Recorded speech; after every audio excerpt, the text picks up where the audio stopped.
There he is. How you doing, sir? Outstanding. So we got ourselves another USAPL Raw Nationals wraps up.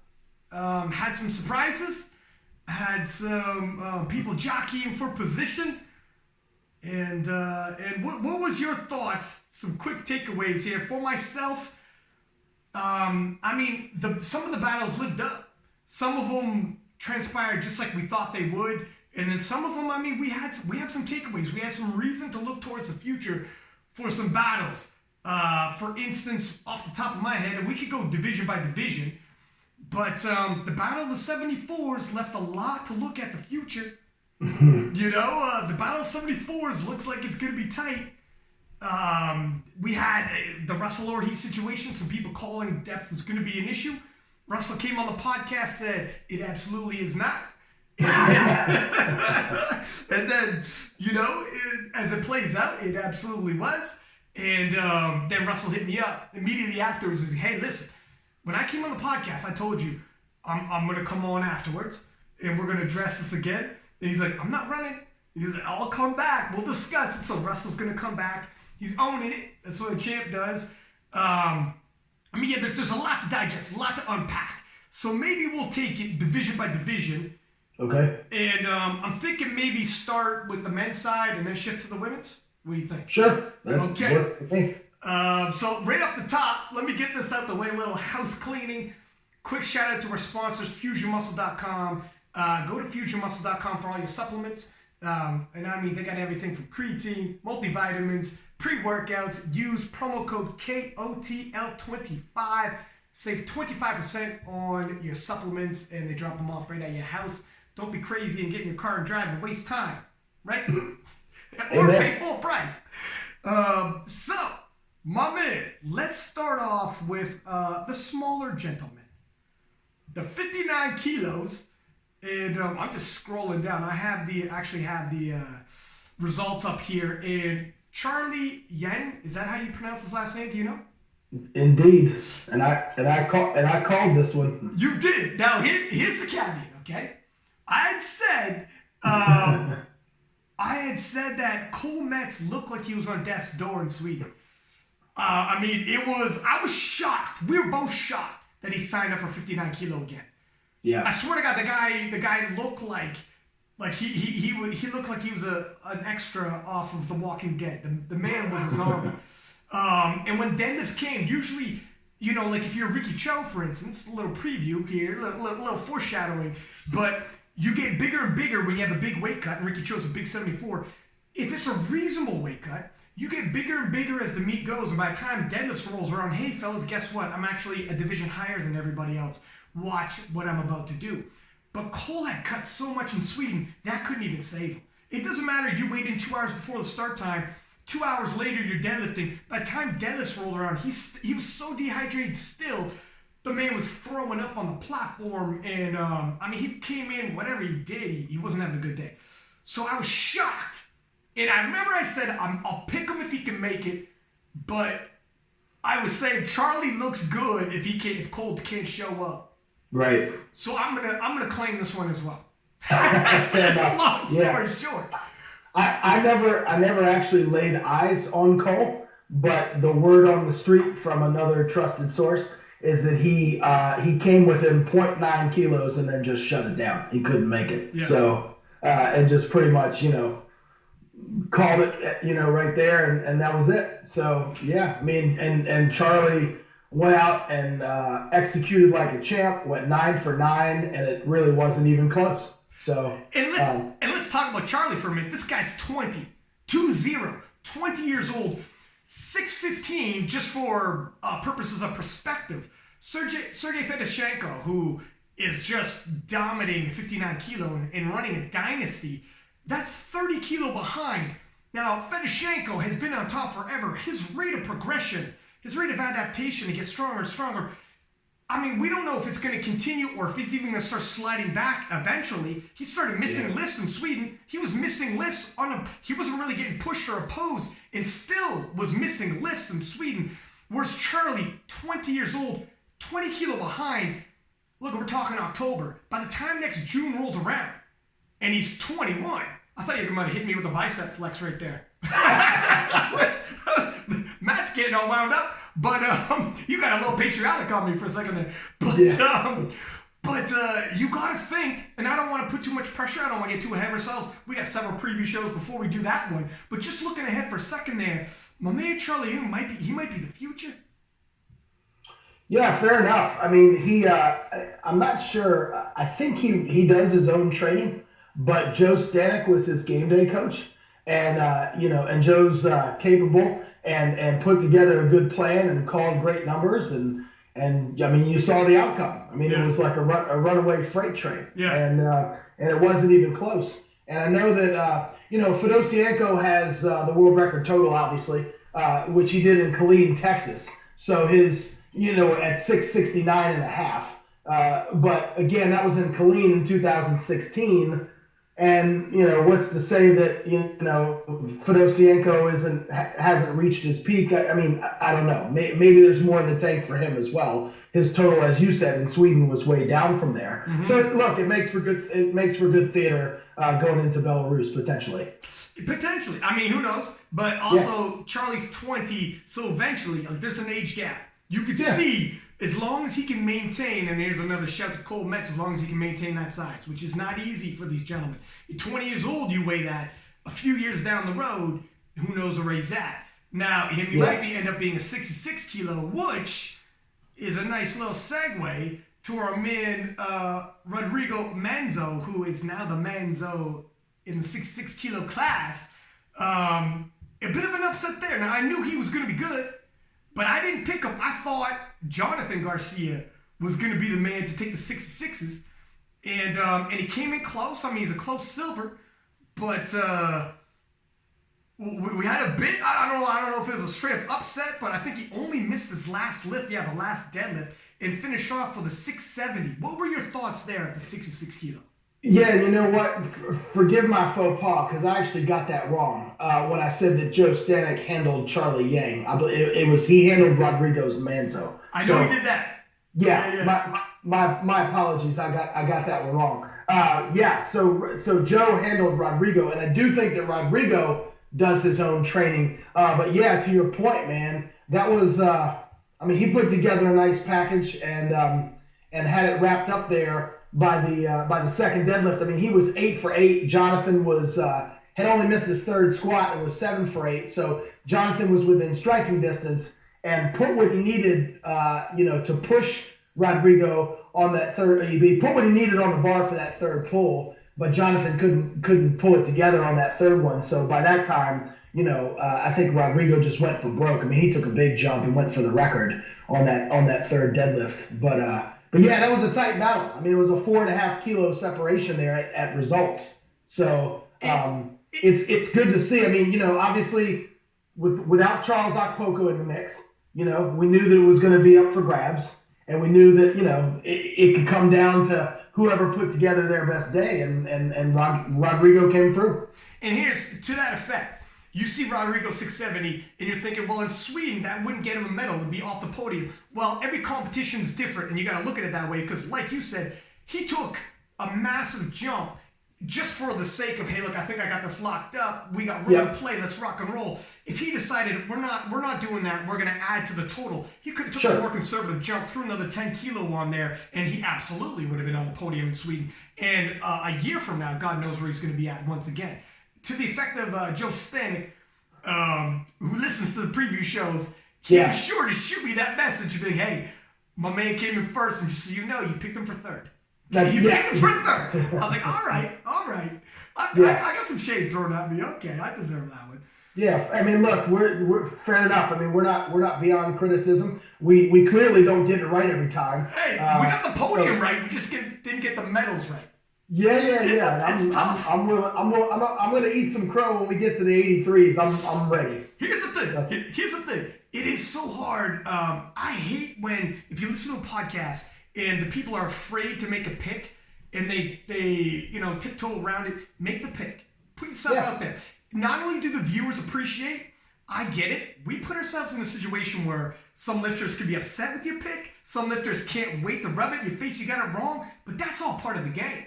That is all part of the game, right? You have to. Otherwise, what are we talking about? We don't have ESPN. We only got us. You know what I mean? So yeah, it is what it is. Now, having said that, moving on to the 74s, and I had said, I think the 74s for me was one of the battles that I was most excited to see.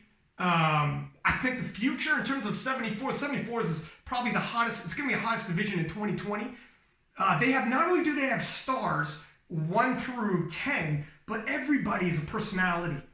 Let me say something. First off, a little bit of controversy here. Who do you think had the better hair? Michael C. or Taylor Atwood? Because I tell you what, and we are not the two guys to be doing this debate. we are not, but maybe we are because we can appreciate it. But I posted up who had better hair because I think we might have had an upset. And I had a couple dudes, a couple black dudes, like Russell Orhii said, listen, you guys don't understand. You just do a part, you throw some product in there. You don't know what it takes to do a waves like that. That is thousands of brushes, my friend. That is work. And you know what? Hey, fair play. I had a couple dudes reach out, but I don't think you dudes realize it's not like a white dude who parts his hair. These waves are, now that's work, my man, and that was a thing of beauty. So I'm swayed, and let me just say, and I know this is controversial because my man has been the hair king in powerlifting. I think we got a new king. What do you think? I think we got a new king. I'm gonna take it there. What do you think? Fair enough, man. I'm like you said. I mean, I'm actually bald by choice. I can grow a full head of hair. Well, there you go. But just choose not to do so. Can you get waves like that though? No. Waves for days surfing. No, my hair would not look as good as either of those two gentlemen. Let me just put it that way. Okay. So who's your pick for the better hair? I'm not letting you off the hook. I need an answer. I go with Taylor only simply because we'll split the tie then. Yeah, right, exactly. All right. I'll just be different just because. Fair enough. Now, the 74s, for me, a couple things off the top I want to say. Here's why I think the 74s lived up. Yes, Taylor won. We kind of all knew Taylor was going to win. Yep. But what made the drama for me was, first off, Michael C. Not only did he have great hair, that man, what he did in the squat, what Aston Perkins did in the squat, Taylor got out squatted, and then not only did he get out squatted by one gentleman, being Michael C., but Perkins toe to toe with Taylor. These fellas are neck and neck with the king, and all for the first time you're like, wow, this it didn't feel the same. Moving into the bench press. Yep. Taylor's getting out bench press, and Michael C., phenomenal bench press that he had. Perkins still building his total, and it's like you could feel the vibe where, I mean, if you're reading the comments, people like, wow, this kid, and I say kid, I believe he's the current junior world champion. He's a junior. You know. He was born in '96. The future is bright, man. I got a pair of shoes older than that. You know, like the future is bright for this man. And Perkins, everything, like the drama just in that subtotal. And then and Ricky Cho in the squat and the bench. Oh no, Ricky's falling behind. Again in the comments, and I love drama. I love some plot twists. The comments were like, oh, we still love you, Ricky. It was like consolation already, being like, don't worry, Ricky, it doesn't matter. You know, they already consolation. And here's what makes a good movie and what makes a good story is plot twists, changing a momentum, uncertain future, what's going to happen. So, again, Ricky cuts a lot of weight, and as the meat goes on, my man is like that monster who starts growing in size. You saw him earlier in the day in squats, you're like, oh, okay, yeah, he's not as big as I thought he was going to be. You see him by the time deadlift's rolling around, like, my man, were you here a day early? The 83s are tomorrow. You know what I'm saying? So, deadlift rolls around, and obviously we saw what happened with Michael. A massive, muscle cramps up. He had muscle cramping. Everyone thought the way his second bench moved, he's going to take a much bigger third bench. And he said the muscle cramping on the second bench was phenomenal. And by the time he got the third bench, he was like, oh my God, I don't think I could do it. He put 2 kilo on. The way 198 moved was a joke. Yeah, let me put a clarification on that. Obviously, everything that Michael said was true. I believe when he came off the platform after that 198, which he destroyed. I mean, that crushed it. Looked fantastic. I mean, when I saw the way that it moved, I'm thinking, man, he's got between 5 and probably 7.5 kilos left. So, and being that was the American record, he could name this number for his third, again, using the chip to his advantage or what have you. But what happened is I think there was a little bit of commotion, him coming off the platform. And as you said, he was probably already starting to cramp at that time, wasn't feeling well. And there was some confusion between he and his handler. Long story short, they didn't get the attempt in on time. And so what happens is by rule, and this is written into the IPF rule books, but not USAPL quite yet, but they're going to make an amendment and update that soon. I just heard from the technical chairman who's going to rewrite the rules. By rule, what happens is if you don't report to the scores table after a make, you automatically get increased 2.5 kilos. Being that was a record, you do not get the advantage of then having also a chip. So it goes to the next whole number. Gotcha. So his bench was automatically increased to 200, and then he went out and missed it badly, and presumably that was because, he couldn't get the leg drive, he was cramping up, etc. Because everybody in the house thought, wow, the 198 moved so well, 200, what's the deal? Well, it was because of time issue. They didn't get an attempt in on time. They automatically moved him to 200, and then, of course, his body, failed him, and that was the reason for missing the third one. And it proved to be academic. I mean, you could see why they probably did miss getting an attempt in a time, because he probably came off the platform was like, we got problems, and there was immediate concern, and there should be immediate concern because that was literally the last lift he got. Like, he got his dead opener, which was an empty bar. So the concern was probably DEF CON, whatever, and I guess they probably didn't get it in, and it proved to be totally academic. 198 murdered it. Two kilo more, and my man, not a hope. But having said that, I mean, just in terms of storytelling and more further drama and plot twists and shifting of momentum, it makes it entertaining. Obviously, no one wants to see. I mean, he's okay, and it makes it just in terms of his storytelling. Everybody now can't wait because everyone saw how amazing his deadlift was moving in training. And everyone said leading into this, his deadlift is going to be his Achilles heel. Didn't look like it in training. Look like it in training. He was like, wait until you see my package when I hit the deadlifts. Didn't get to see it, and that makes me and everyone else more hungry. I'm more hungry for more. Now people walk away, whether he wouldn't have won or would have won gold, some people will walk away saying, my man was on pace to win it. And that makes it even better. Leaving wanting more. Yeah, it certainly would have been interesting. If I recall correctly, I think the opener that he had originally had submitted was 277.5. So for the Americans listening, that's 611 pounds. 277.5. And, that's a good substantial, that's 17.5 behind where Taylor was opening. Look, if things would have held true to form, we assume that Taylor, would have had enough in the deadlift because Taylor's an excellent deadlifter. But to your point, the gap is closing, and that makes it exciting. And nobody wishes that upon Michael. I mean, none of us wanted to see that. It was actually, it was disheartening and deflating because you're like, damn, now we've lost one of the chief combatants in the deadlift. But shout out to him, man. For having the guts and the fortitude to step out there. I mean, literally like limp out on the platform because he was cramping so bad, to pick up the bar and collars, the 25 kilos, to secure the American record squat and the American record bench. And look, that's what you do. You're a warrior and you're in the fight. And if you have a leg to stand on, you walk out there and you take the bar and collars and lock it out and say, thank you, I'll take my American records, and just register a total. And he did the right thing. So kudos to Michael. I'm sorry that happened to him, but kudos to him. And now he's got the American record total in both the squat and the bench. And to your point, has planted these seeds of, hey, I'm closing the gap, man. Don't forget about me. No, it's, like more than likely, Taylor was going, like, in terms of the full package, my man is the full package Taylor. But if you are Michael, if he was destined to not take the gold, this is almost, because for a guy like Michael, it's kind of gold or bust in a lot of ways for him. He's like, look, I want to take a shot at the king.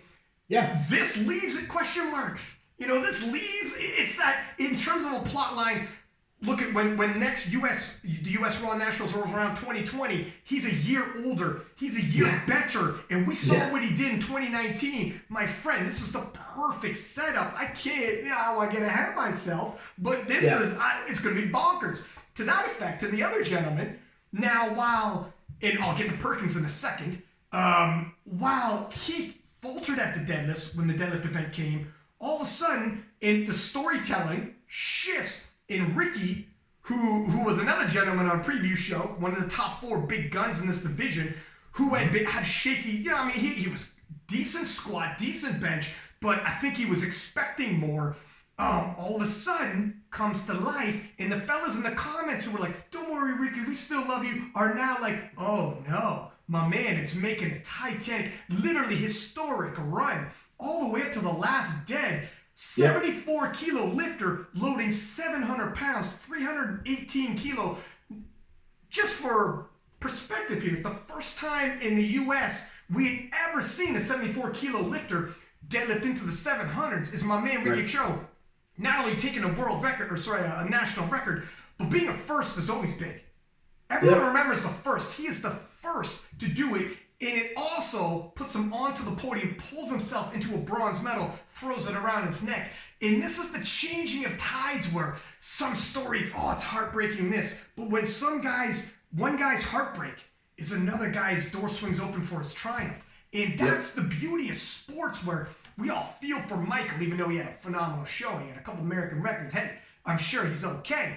But then the door swings open for a redemption story for a guy like Ricky come the deads. And that's the beauty of sports and storytelling. When people say, "Isn't it a shame?" I'm like, on small micro levels, sure, but as a whole, I think it's a beautiful, just analogy for life. And in terms of storytelling, it was crazy exciting. Yeah, I mean, I called this finish on the preview show. I got it right. I said Atwood, Perkins, and Cho. Now look, in fairness, the only reason I got it right was because of the unfortunate, events that occurred for Michael, because Michael was clearly on pace to probably come in second behind Taylor, or you know what I mean? I mean, if things would have held true to form and true to serve or what have you, it more than likely would have been Taylor pulling last, obviously, and Michael presumably taking second. Perhaps Ricky would have, been knocked off the podium. So I just got lucky in terms of calling it that way. I'm not claiming, wizardry or anything like that. You knew. Michael's sodium levels are off. I could tell in his last training video. I don't like his electrolyte levels. He's going to cramp up. You knew. No, I just totally got lucky. Also, what wasn't revealed, and I knew a little bit of this going in, but didn't want to reveal anything on the preview show, and out of respect for the lifter. So Taylor also, a couple weeks out from the competition, suffered a mild adductor strain. Now, I'm not making an excuse for Taylor. I mean, hell, he still squatted a PB. That was still a PB for him, albeit, although if you watch closely on the live stream and you see his third attempt, he's grimacing almost a little bit more than usual. You can tell it's a little bit of a painful face, and his movement pattern changed slightly. So his squats looked slightly different. And I know that he was a little bit guarded that day. But again, hey, look, he went 3 for 3 with a mild adductor issue and still, held on there. And I mean, credit goes to him. I mean, you got, like you said, eventually you got to come and knock out the champ. And I know that these guys, Perkins and Cho and Tran and Michael, all of them, they want Taylor, I think, in their heart of hearts, to stick around long enough so that they can say, I'm the one who took down the king. It does it does mean something to take the title off the reigning champ, especially when Taylor's becoming iconic at this point. He's the king of powerlifting. He's literally, regardless of weight class, he's the king. So to beat not only the reigning champ, so there's a lineage past. You're the man who beat the man who beat the man who beat the man. Or in the women's division, it'd be the woman who beat the woman who beat the woman. You want that lineage. You want that on your resume. But not only that, to beat the #1 reigning champion in all of powerlifting, the whole sport, not just your weight class, of course. It needs more, of course, for sure. That's what Yeah. competition's all about. I don't want to see, you just throwing free throws. Look, I think it was Jen Millican who posted up there in her story asking a poll saying, are you more excited about showdowns or are you more excited to watch records broken? And it's a landslide showdowns. Of course. That's what sports are. I want to see head-to-head matchups. Don't load the bar. Hey, ladies and gentlemen, no one's done this before. Watch this. And you lift it. Well, that's kind of cool. That's kind of cool for a 30-second Instagram post. If I'm going to sit down and give you 3 hours of my night, I want a battle. I want a back and forth tip. That's where the U.S. Raw Nationals is so hyped. When people ask me, why don't you do preview shows for some of these other events? It's no disrespect to those other events, but they don't have the showdowns. They don't have the quality of lifter and all the package that USAPL brings, the IPF World brings. I'm going to target the events that it's showdowns and they're the best in the world. Otherwise, if the big dogs aren't there, or if it's not, the depth isn't there, and it's not going to be showdown like that, it doesn't really, that's what sports is. So anyways, to bring it back, whatever these fellas say, well, whether or not Taylor's there or not, his records will be there, and I'll just take his records. Yeah, you say that, but that's not really kidding. Yeah, because eventually, I mean, over time, right? It's just a natural progression of life and training and equipment and enhancements in sleep and recovery. And I mean, look, whatever Taylor ultimately ends up with, whatever total over 800 that he ultimately gets, when he calls it quits, eventually someone is going to come along and surpass that. Yeah. So to your point, you want to go head to head and take down the king rather than just say, well, he left, he retired, and oh, by the way, I out-totaled him by 10 kilos after the fact. And you want a moment. I remember moments. I'll remember these battles. Oh my God, do you remember 2016 Hack Gibbs? Yes. Yeah. But do you remember someone eventually took one of the records and a random, well, okay, that's cool, but it's not the same. I also want to give Austin Perkins, man, I love, like, these guys, this is why 74s work. You got trash talking Ricky Cho, who's like the sly, he's always got something to say. You got Taylor, who's the king, and he's the confident king. Some people are like, oh, I don't like him, he's too arrogant. But he's playing it up. You meet him, and he's actually a super nice guy, but he knows, let me play. I'm in the role people talk about me like this way. I'm the king. Let me lean into it. Let me get people, because it works. And then you got Austin Perkins, whom I view as that, and Michael C., who's the quiet, strong, reserve type, who I like. I like that too. And then the humble guy, and then you got Perkins, who, my man he's a good-looking kid, 20 years old, good-looking kid, cute as a picture, hits that platform, has charisma and pizzazz. When he was smashing those deads, steps back and undoes his belt he's like the Michael Jackson of powerlifting the way he's on that platform. Just commands it. You can't help a bit. That dude's got some it factor on him. And he was smashing his way through deadlifts, and he was comfortably in silver, didn't have to get pushed. Was far enough back from Taylor where it's like, I'm not going to overextend. So he totally posted. But in terms of the future, my man has a bright one. Oh yeah, for sure. He wants 800 kilo in the feet. He's 20. I mean, he cuts nothing for 74 kilo. He actually sometimes is a kilo below because he walks around at that. When he fills out that weight class and even just cuts a few pounds off. Look, at the 74 kilo division, I think is going to be the hottest division 2020. I think it was, for my money, I really enjoyed watching that. Now the 93s, and we'll get there in a second. We're not going to jump the 83s. 105s, I meant to say. 105s was a battle for first, whereas these guys were more or less battling for podium positioning.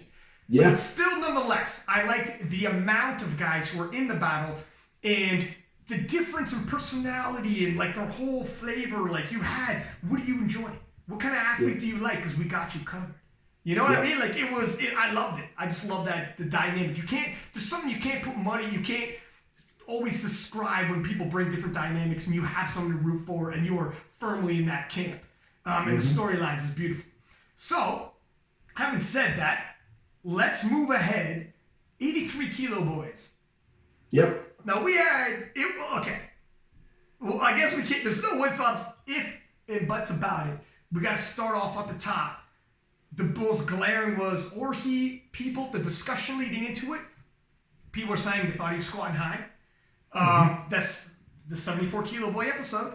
Those fellows were talking about, Ricky actually, surprise, was the one who said, Ricky, surprise, Pug the Goat was the one who said, are we going to mention how my man is squatting high? And people were talking about it. And then, or he shot me a message. He's like, hey, man, you better put me on that episode because I got something to say about that. And then as it came in, all right, his opener was high and moved easy, but it was high. Went up in weight nonetheless, and they're probably thinking, look, weight is not an issue. Squat a little deeper. We know you can. Everything's moving right. Don't change nothing. Just squat a little deeper. Second attempt rolls around. Okay, we'll see what happens. It moves well, but it was high again. And then all of a sudden, again, if we're talking about the chats, we're talking about the inner dialogue in my head and probably your head and probably everybody who's listening and watching on YouTube's head. Oh my God. If my man bombs out, this would be catastrophic. He's probably the biggest following in the IPF. Actually, he is a massive star.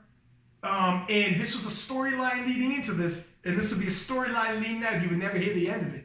And by the way, even though he was moving it well, that was an unofficial world record on his back. Nobody had ever hit this before on his back. And what were your thoughts watching this? So let me start by saying that look, there's some subjectivity to this sport, right? Because there's judging involved and there's referees. And as a national referee myself, I know what it's like to sit into the chair and call lifts. And call lifts at the national level. I judged a session on, I believe it was actually Wednesday. I judged a session. So I know what it feels like to be under that microscope and have lifters, coaches, family members, a jury table kind of leaning in on you to make sure that you're doing the right job. I would say that the referees have the best seats in the house, okay? And most of the time, they get it right, particularly at this level. You know, in USAPL competition and CPU and these IPF, member federations, you can be assured that things are held to a high standard, and most of the time the referees get it right. No disrespect to Russell, but I agreed with the referees on his first two squats. I thought they were high. I thought they were parallel at best. I also think all credit is due to Russell on his third one. I thought his third one was good. It was in. I would have given him a white light on his third one. So the fact that he literally, walked out there and stood up under pressure, to your point, having an American record and an unofficial world record on his back at the time and sinking it a couple extra inches deeper and getting 3 white lights. I mean, he was able to do that. So credit to him to remain level-headed and not succumb to that, weight, both literally and figuratively. Good for him. The referees make mistakes. We're all fallible. But again, like I said, most of the times they get it right. But, that's the nature of the sports world is that, sometimes you're going to have these controversial calls. We're going to get into one later when we get into the 72s. I want to talk about that. But you're going to have these calls and you're going to have these differences of opinion. I would just throw a little caution to people who are, judging depth from a video that might have been shot from a cell phone at the back of a ballroom. Yeah. So when you have somebody at a venue and they're holding up their phone in the air and they're shooting depth, you don't have as good of a vantage point as those 3 referees who are strategically sitting there watching that lift. So you have to give the benefit of the doubt then to the referees. And as I said, I believe that the referees got it right on the first 2, and I think they got it right on this third one. And it should be noted, Russell, this is good for Russell in the overall. Yeah. First off, if he did need it adjusting, figure that out now at the U.S. Raw Nationals before you wind up in the SPD Invitational going head-to-head with Brett Orhii and Taylor Atwood for IPF points and everyone else. Figure this out now where you could miss a couple squats and then and still be okay. A, sure. So this is perfect timing for Russell. B, yes, you hit the nail right on the head. This is character building. Now that this happened and he stayed in the pocket, and it is very difficult to be in that kind of pressure cooker situation. And whatever doubt he had leading into this, and he heard everyone talking with squat depth, for this to start happening, unfolding, it's easy for the anxiety to hit and be like, oh my God, all the doubters, oh my, everything they said, the doubt and anxiety that can creep in for him at his age, to put that aside and be like, we're going to handle business. I got a world record on my back, and this is the situation that I'm going to have to work this out. That's the character building that Russell needs, all of us need, but he did it in the perfect time. So he's going to get better and better. The time to beat him was that day, and they couldn't. By the time he faces off with Brett, how much more experience does he? This is why you can't buy experience. You have to go through it. Your coach can tell you, listen, if you miss your first two, you just sink a little low. You can be told this by your coach, by the veterans of the game. Nothing is like actually having it in field of play with the world watching and feeling that pressure and having to sort it out. It shows character. It builds character. Russell was tested. Everyone's got a game plan, and when they're in a fight, until they get hit, my man got hit. He got hit hard, and he showed what he's got. He showed what he's about. So this was actually, I was impressed by Russell. Yeah. I was impressed. Not only did he win, he won by a comfortable margin. Oh yeah, like I said on the previous show, this wasn't going to be close. I mean, he's the strongest man in the room, and it would take something catastrophic for him to be defeated. So he was one high squat away from going down. But to your point, yeah, he came back, and as Russell has said many times on some of his videos and on the podcast with you, powerlifting is every day is circumstantial. And so, sometimes you just got to roll with the punches. Mm-hmm. And when you get called on two squats, you need to make adjustments, and he did. So, credit to him. He hung in there, and he's got another national championship to his credit. And looking at the rest of the 83 kilo boys now, we both had Sean Noriega is going to do some things, and you had said, I'm not sure about where the squat might be at. He's come back from injury. He squatted just below 600, which isn't Sean. Usually he squats more, but we knew he was coming back from injury. We knew he was going all in regardless. He's probably telling himself, look, I'm going to push. I think I could take silver even if I start missing. I'm confident, but that was going to be the tough event for him. Ended up getting his opener, which is just a shade below 600. He's always in the 600 for squat, upwards of the mid 600s. That's a 270 kilo squat for the international lifters.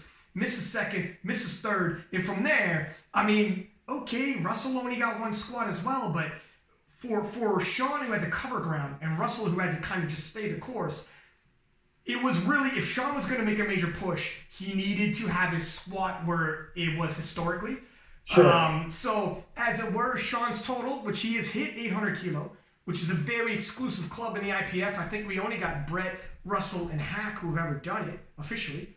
I think that's right, yep. So Sean is one of the 4 best 83 kilos ever, by the way. Didn't have that performance today. His total drop, he was disappointed in it, but he has high expectations, but it's tough. I think he just needs a little more time to build off this. Coming back from injury there, we had suspected it might be tough. Yeah, I'll go ahead and eat some crow. I'll take the L on this one because I called him off the podium, I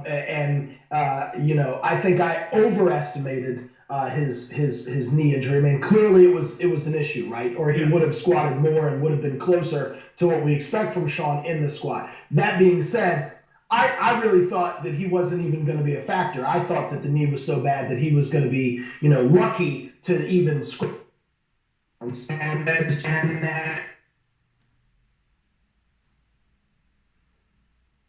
The first guy that he rolled up on in the warm-up room right afterwards, he jumped in front of me and he kind of flexed on me and said, called me off the podium, did you?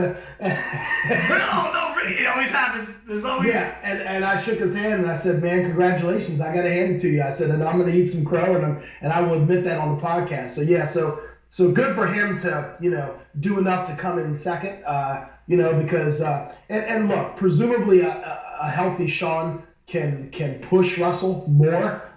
Still, we don't think that he's quite there yet, but he would have totaled more, and so but it was good for him to come in second. I believe I had picked Jamar to come in second. We were all kind of hoping to see, two guys squat 700. It wasn't meant to be, but Jamar lifted very well. I believe Jamar's, he went 7 for 9, placing third. I believe all of those were PBs for him. So I think even though he missed 2 lifts, I still think that he PB'd in just about every single discipline. So I know that he and his coach Bryce were pretty happy with that performance. 785. He's 2.5 kilo back from Sean.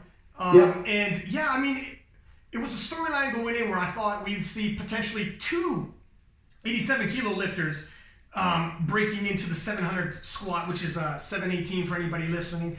And it was kind of a storyline, who's going to do it first. It could come down to lot number or whatever, but obviously neither one of them did. And this is kind of expectation-wise, we were all thinking Taylor would be well into the 800s, Russell could be, but then that's why nominations and training, sports don't always shake up the way some people are more vulnerable, some people surprise you.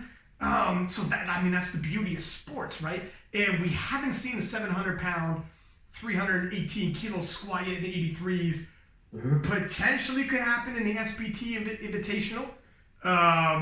We won't get too ahead of ourselves there, but because we got some preview show to go.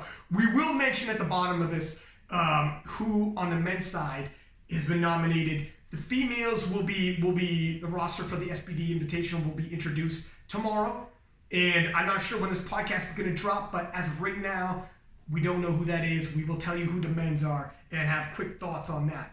But yeah, man, Jamar arrived 785, a beautiful total.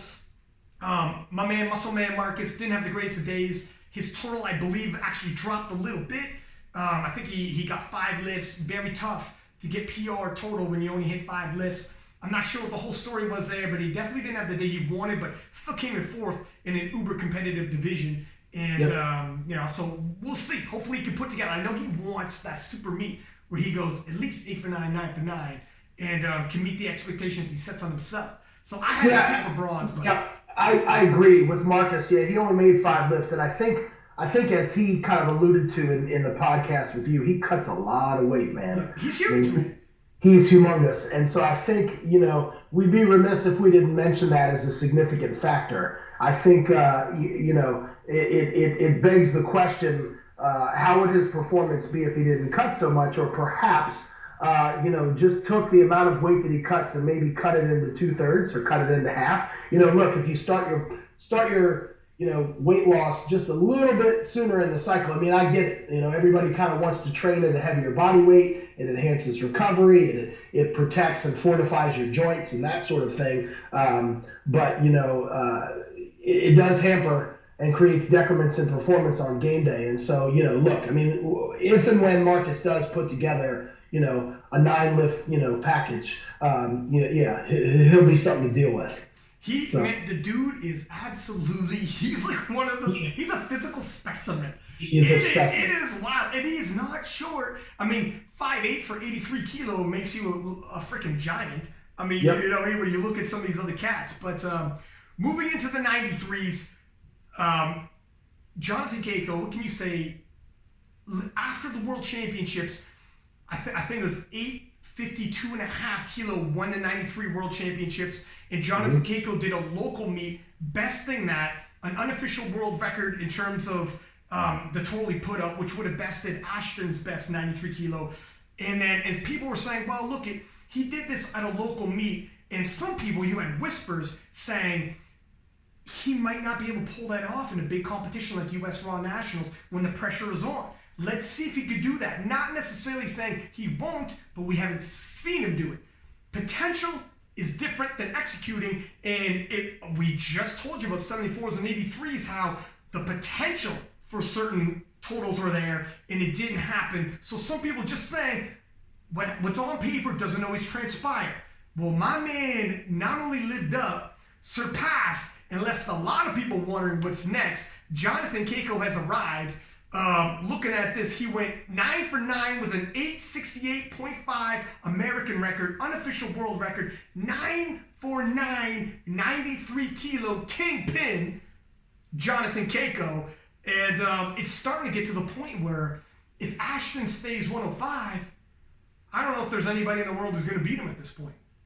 Yeah, he had a flawless performance, and so he's to the accolades are deserving. To your point, he hit that 863 at a local meet in California, and now he came and put it on the platform at a nationals where the stakes are clearly much higher, and executed once again and did exceptionally well, and took an American record in the bench along the way, to go along with his American record and unofficial world record total. So so credit to him. I mean, I'm looking forward to. I know that he said before that he has intentions to go to Belarus. So I look forward to seeing him lock horns with the gentleman from Ukraine, who's the current world record holder. Because he's a youngster too, right? So his rate of adaptation is presumably very high as well. So I mean, look, you're talking about next June, both of these guys could be sneaking up on, closer to a 900 kilo total. Look at just a little something about Anatoly from the Ukraine. Yeah.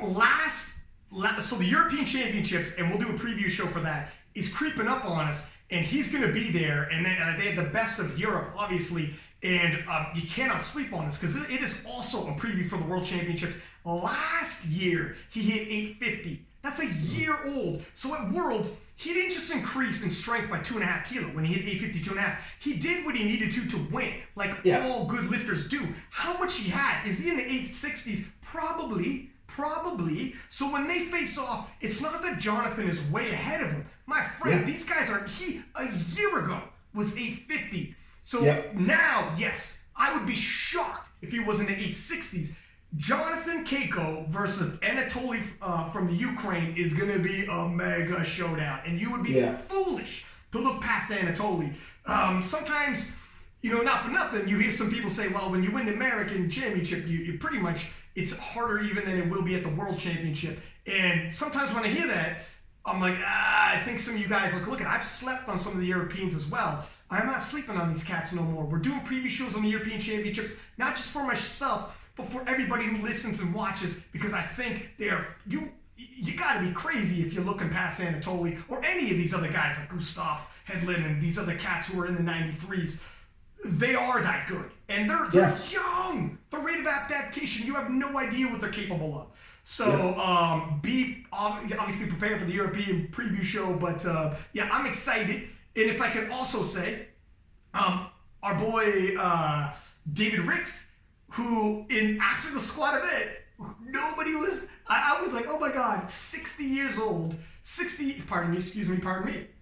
years young, and was in the lead after the squad event, had the heaviest squat. I was like, oh my God, that's amazing. He was leading. He was in the lead. If the lights shut off, and didn't stop it right there for whatever happened, he would have been the champion. Yeah, I was so excited for him. He squatted 310 kilo, that's 683. I was ecstatic for him. And I told him in the warm-up room, I was like, man, go out there and put these young kids on notice, man.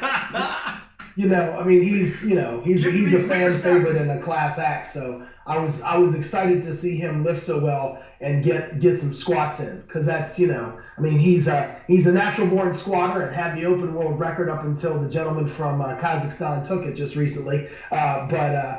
When David again can put together 9 lifts, he can he's not going to win anymore, but he can put some heat on these guys and make them sweat a little bit, which is fun. Dude, it is 60 years old. It's almost mind-boggling. It's ridiculous. He lives up to the nickname Superman, 100%. Yes, 100%. And obviously, we'd be remiss if we didn't give a shout out to Charlie Dixon, Kyle Power, who came in silver and bronze. Charlie Dixon, again, really starting to fill out the 93 kilo class. Really starting to come into his own in the 93 kilo class. And the future is bright for that young man as well. And he's coming off an injury.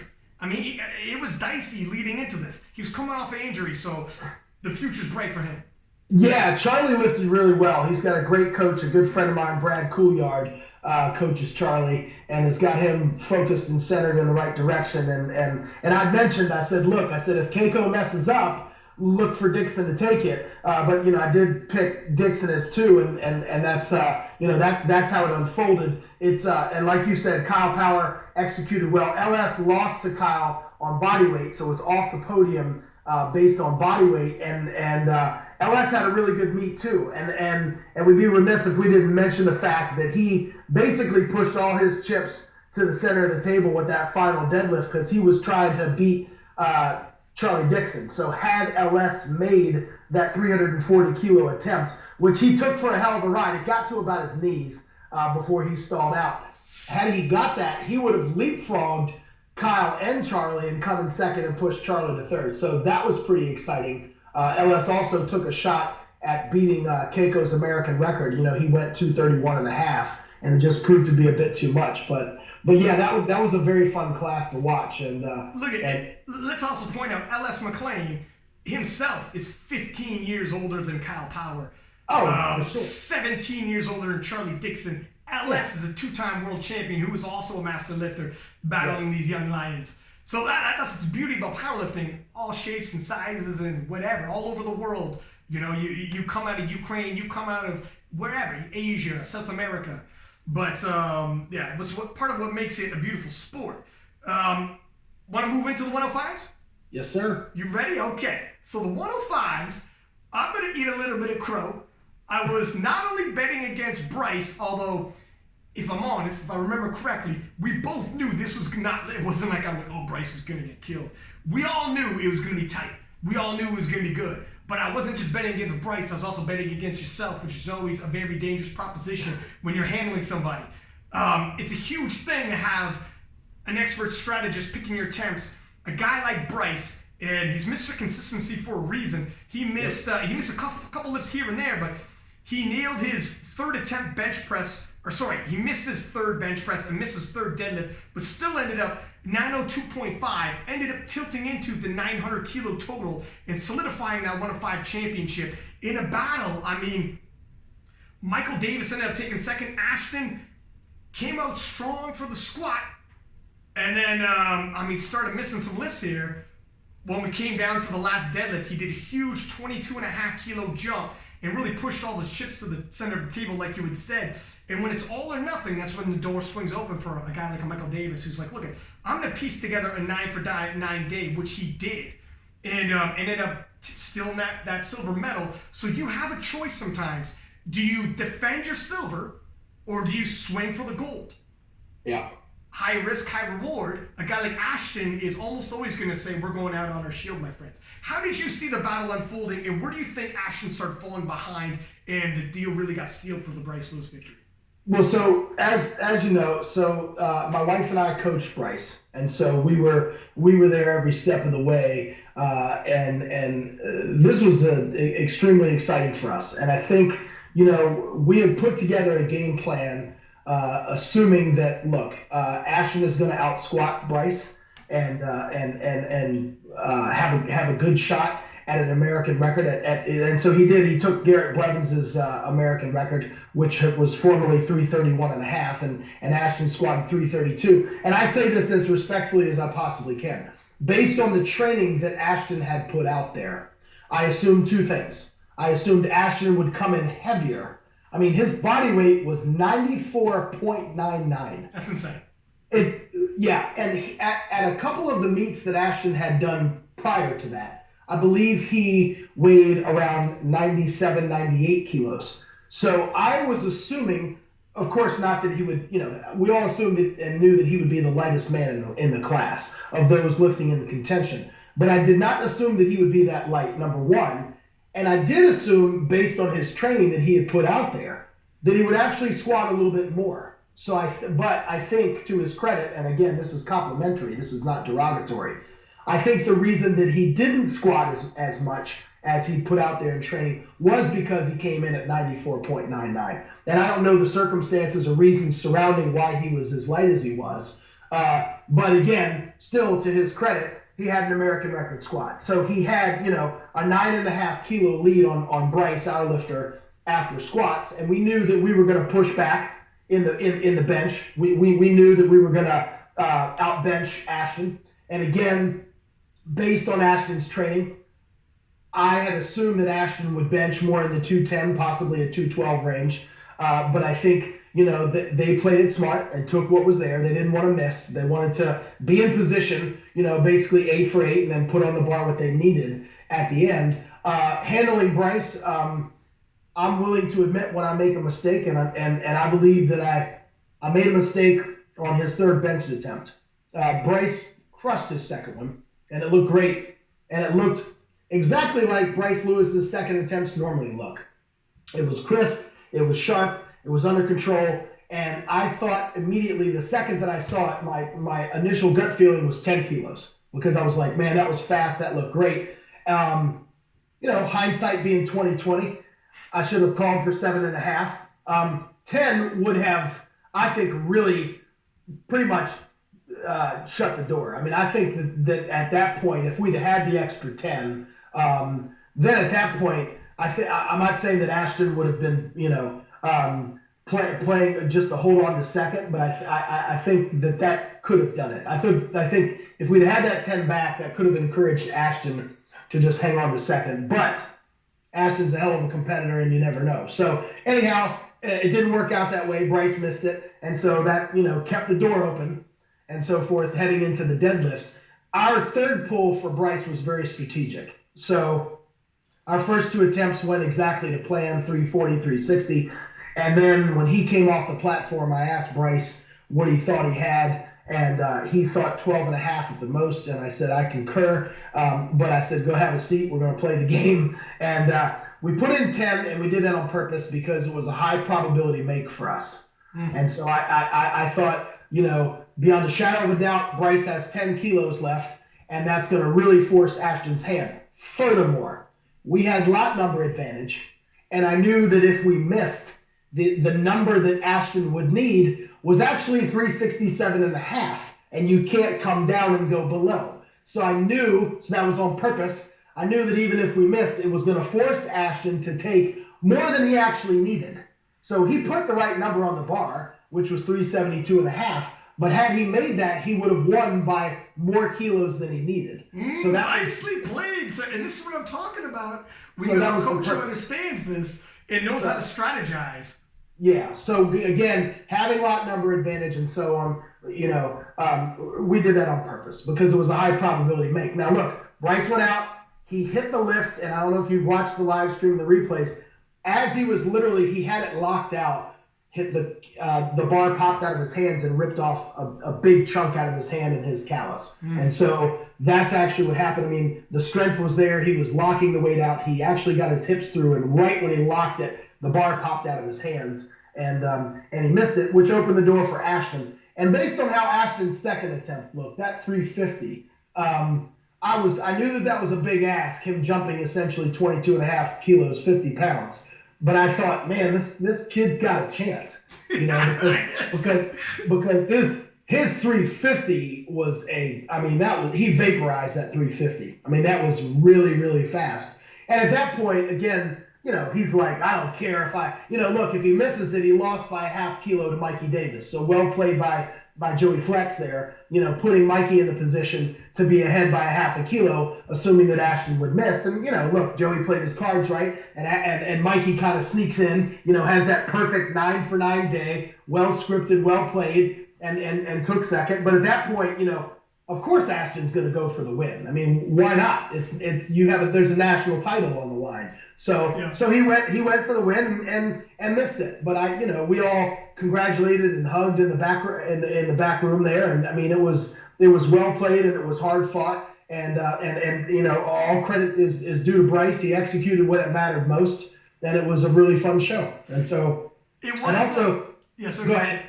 I was just gonna say it was kind of eye-opening for myself when I seen how low Ashton's body weight was. Because there was probably 93 kilo lifters who were bigger than him. He wasn't even the biggest 93 kilo lifter, I'm sure. But in terms of his handling, they brought him right up to the 9-for-9 day, and then you load the bar at the last one that he missed.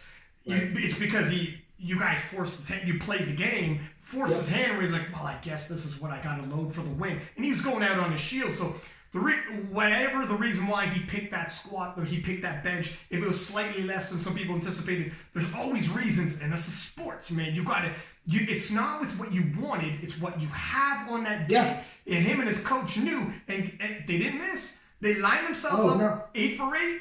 Here we are, 8 for 8. This is where we wanted to be, and we wanted to load the bar with the winning pole. They were exactly where they wanted to be. It's just Bryce, was stronger and you guys played the game beautifully, where it's like, we're going to make you load the bar with even more than you need to win. It's just one of these, it is what it is. And then Joey, obviously, as well, did a great job handling Davis.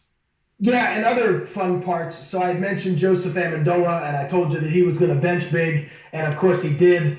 Joseph, I had picked to come in third over Michael Davis, so I'm eating a little bit of crow there. Joseph used to train at our gym, but he bench pressed 263 kilos, which is exceeding his own world record. I mean, it was absolutely phenomenal, just off the charts. I mean, that's more than Cornelius benched. So 263 kilos at 105 is just outstanding. And so good job to Joseph there, because he hit PBs in all of his lifts and is creeping up. I think last year at U.S. Nationals he placed 5th, so he came in 4th this year. And another 2 things that I want to mention is Gregory Johnson. So Gregory Johnson placed 9th, but he did get the American record in the deadlift. Fun fact, we have 4 different American record holders here. We have Ashton Ruska, who has the squat, Joseph Amendola, who's got the bench, Gregory Johnson, who's got the deadlift, and of course, Bryce Lewis has the total, which is, quite frankly, this is a competition for total. And I like to remind people of that, because people get, it's sexy to have these records on these individual lifts. And Bryce is never the best in any of the individual lifts, but is oftentimes, top dog there in the total. So good for him. And last but certainly not least, I want to mention 2 other people. I want to mention David Wilson. So David, as many of you know who's listening, tore his adductor about, I think, 4 to 5 weeks out from competition. And this was going to be his first comp at 105. And David has a phenomenal attitude, man, and was ultra positive coming into this meet, and actually squatted a PB. Now, I know he was heavier, but had a 2.5 kilo PB and went 9 for 9 and put together a phenomenal performance. Now, he wasn't within striking distance, obviously, of the podium, but all credit to David, man, to come out there after suffering an adductor tear and be coached by our good friend there, Mike Touchier, and go 9 for 9 and put together a really nice package and actually just, go out and execute well after an injury and take what's there and hit some PBs in the process is really, really exciting. So, I'm excited for David. I'm really happy for him. I think, I wanted to mention him and kind of give him a shout out. I think that's really awesome, that you come and you still, that you're not necessarily your best, but you throw your hat into the ring, into the arena anyway, and say, you know what, I'm gonna come in here and do what I can. And sometimes good things happen, and the adductor healed a little bit faster than he thought. And so that was cool. And then also, Lane Norton, who you've had on your podcast. Lane did not lift in prime time, but it was literally just trying to stick his foot back in the water, so to speak. And he showed up well. He lifted during the daytime and put together a 9 for 9 performance, totaling 807.5. So I know, after talking with Lane, I know that it's one of his goals, to kind of creep back into the mix, so to speak. Mm-hmm. And he knows that the tide has risen and that all the other boats have come up along with it. He's well aware of that. But he's a hard worker and he wants to get back into the fray. So we welcome him back into the mix with open arms as well. I love a good comeback story. Lane actually hit a real close to his personal best on the squat, but he hit a personal best deadlift. I believe this is a personal best total, if I'm not mistaken, 807.5. And in terms of David Wilson, look, here's what you said. He didn't feel 100%, but he showed up, he did his job, got 9 for 9, and he didn't complain about it. He didn't make excuses about it. He did his job. And here's what, Mike Tyson's coach, Customato, once told him. He said, Mike, what is a professional? And Mike Tyson said, a professional is when you get paid to do what you do. And Customato said, no. A professional is someone who shows up regardless how they feel and they do their job. That's a professional. And David Wilson proved he is a professional. Amen. So it's not moving on to the 105. So you had mentioned Dennis Cornelius. Oh my gosh, the king is back, my friend. Another 120s. 120s. You had this is another gentleman that you had helped handle, and Dennis Cornelius.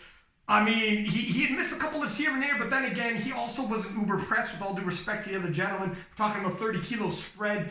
So he's kind of jogging down his own lane, but people are kind of measuring this to how close he could be in the future. And if this is his first kind of step in that direction, by the time we're looking at Belarus, I mean, he's, as a 120, he could be as dominant as they come. The guy, he's the full package. His dead was a little lower than expected, but again, you know, I mean, he had plenty of room to spare. What was the feeling going on there when you guys are handling him, when he's kind of jogging his own lane there? Yeah, he was. I mean, clearly, you know, the expectation is that Dennis was going to win and win handily. And so I had mentioned on the preview show that we had some really big numbers, you know, on the table, or at least the potential for some big numbers there. And Dennis has been dealing with a little bit of a back injury and a back issue for quite some time, and that's why his deadlift has been a little bit down, and he's been kind of going back and forth between sumo and conventional, and so he pulled conventional at the meet. I think he's going to wind up reverting back to sumo and kind of, you know, hopefully sticking in that lane for a while, because I think that does take some pressure off the back, or at least for him. But look, he squatted well. That was an American record squat, and I think Susie and myself we called that number on the button. I mean, there wasn't really a whole lot left there if you watch that lift. Yeah. I mean, that, you know, and 387 and a half. That was kind of an exciting moment to see him kind of come under through the front of the rack there with hands in the air and kind of celebrate. That was kind of a fun moment when it unfolded. I know that he didn't have the bench nor the deadlift that he wanted, but look, you know, at that point we were just kind of padding the lead and playing it safe. And I think that once Dennis does get his back in order, you know, he'll be bringing a stronger package to Belarus, because I know that he has every intention on going to Belarus. And Jared Martin, who came in second, lifted exceptionally well. I know that he hit some PBs. That's a really good total. I mean, he went 9 for 9. That was outstanding.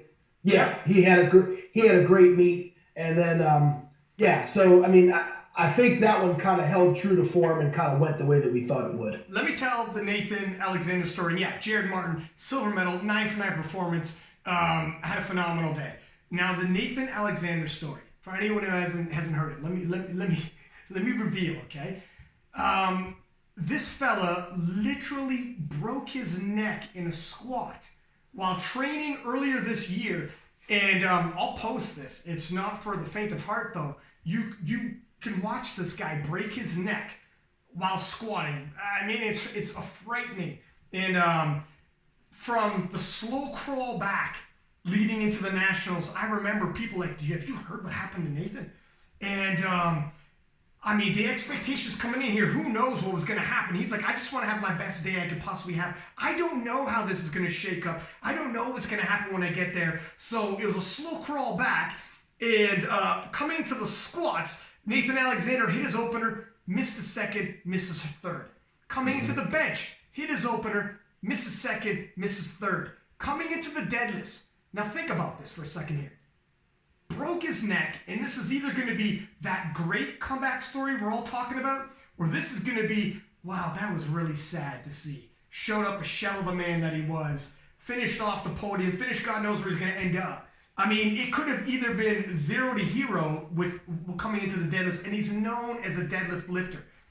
Hits his opening deadlift at 345. And him and his team decide, and I believe, I want to get the young man's name, I think he goes by on Instagram like Chesticles or something like that. He's a jacked dude, good-looking cat, black dude, blue eyes, jacked up, got some peaks on his biceps. I'll find out his name. He'll probably message me if he hears this. But he also was handling Ashland. He's a pretty good handler. He did his job. But they decided, like, Nathan, this is all or nothing. Building the totals out the window after what happened in squats and bench pretty much. This is that movie moment where how much do you believe that you could pull this off? How much do you believe? How do you want this story to end, young man? And Nathan said to his handler, man, we're all in. Put all the chips on the table, we're all in. He goes, well, here's what's going to happen. I need you to trust me on this move. We're going to balk at a second attempt. It'll automatically, as Matt had said, bump up 2.5 kilos. Don't worry, we're not taking that weight. We're going to let it time out, and we're going to conserve your energy. And you're going to come out for a third attempt. And the idea was 372.5 kilo, which I believe, correct me if I'm wrong, is an American record. That's what I was told. Is that right? So talk about it. Let's just say it was for the sake of the story anyways, man. Don't ruin a good story with the truth. My brother always told me. So and not only would this be historic in terms of an American record, the biggest deadlift we'd seen in that weight class, it's also going to quickly shoot you up the rankings to a bronze medal, and you're going to be on the podium. And you could not have cap off a remarkable comeback story from a young man who broke his neck and now pulls and makes history with his last dead. A sincere all or nothing, oh my God moment. And when he hit that deadlift and held it at the top, looked at the camera and tilted his head as if to say, did you ever doubt this is how the story was going to end? I mean, I don't know if people understood the background behind it. I was quick to repost on King of Lifts. I'm quick to tell the story right now.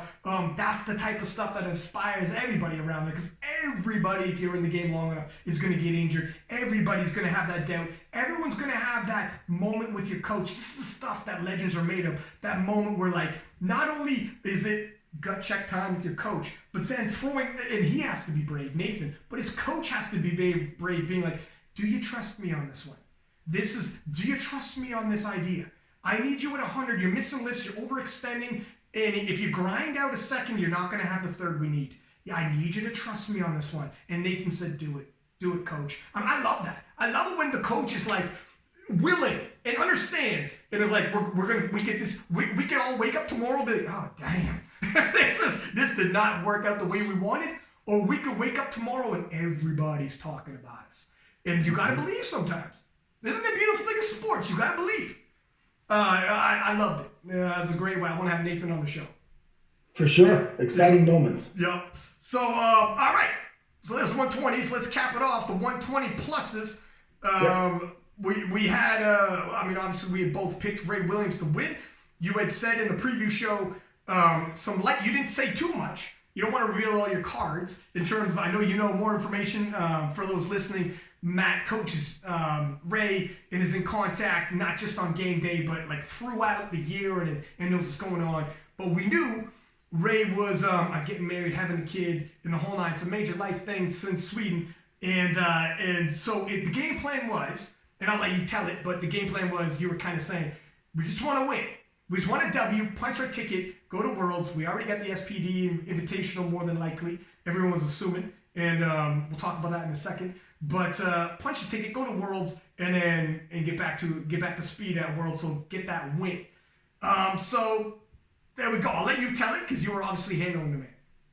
Yeah, so I guess we'll back up in all fairness to Ray, and I've discussed this with him, and so I'm gonna share a little bit. There's been a lot of controversy surrounding Ray's performance, and there's been a lot of people, the birds chirping, if you will, the peanut gallery on social media, accusing my man of taking drugs and now being off of drugs based on his total and based on his performance. And I want to say two things to start off. That's both ludicrous and patently false. So there are reasons behind his performance. And look, there were almost 1,300 lifters at Raw Nationals. And every single lifter has his or her own story behind how they got there, what happened, their training, their life circumstances. And that's just life, man. I mean, that's just how it goes. And those, we're not putting those forth as excuses, but that's his story at this juncture. And these are reasons. These are reasons behind everybody saw what they saw. And so when Ray returned home from Sweden,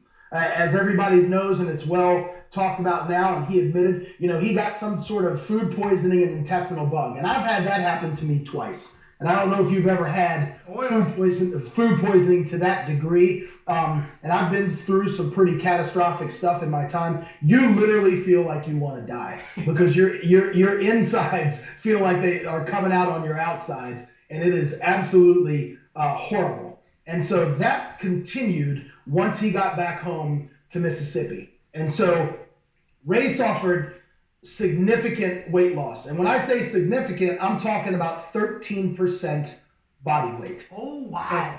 So let that soak in for just a second, because Ray Williams at his top end was 190 kilos. So you can run the math. okay? And you can take every single person, and I actually did this. I played around with the numbers a little bit.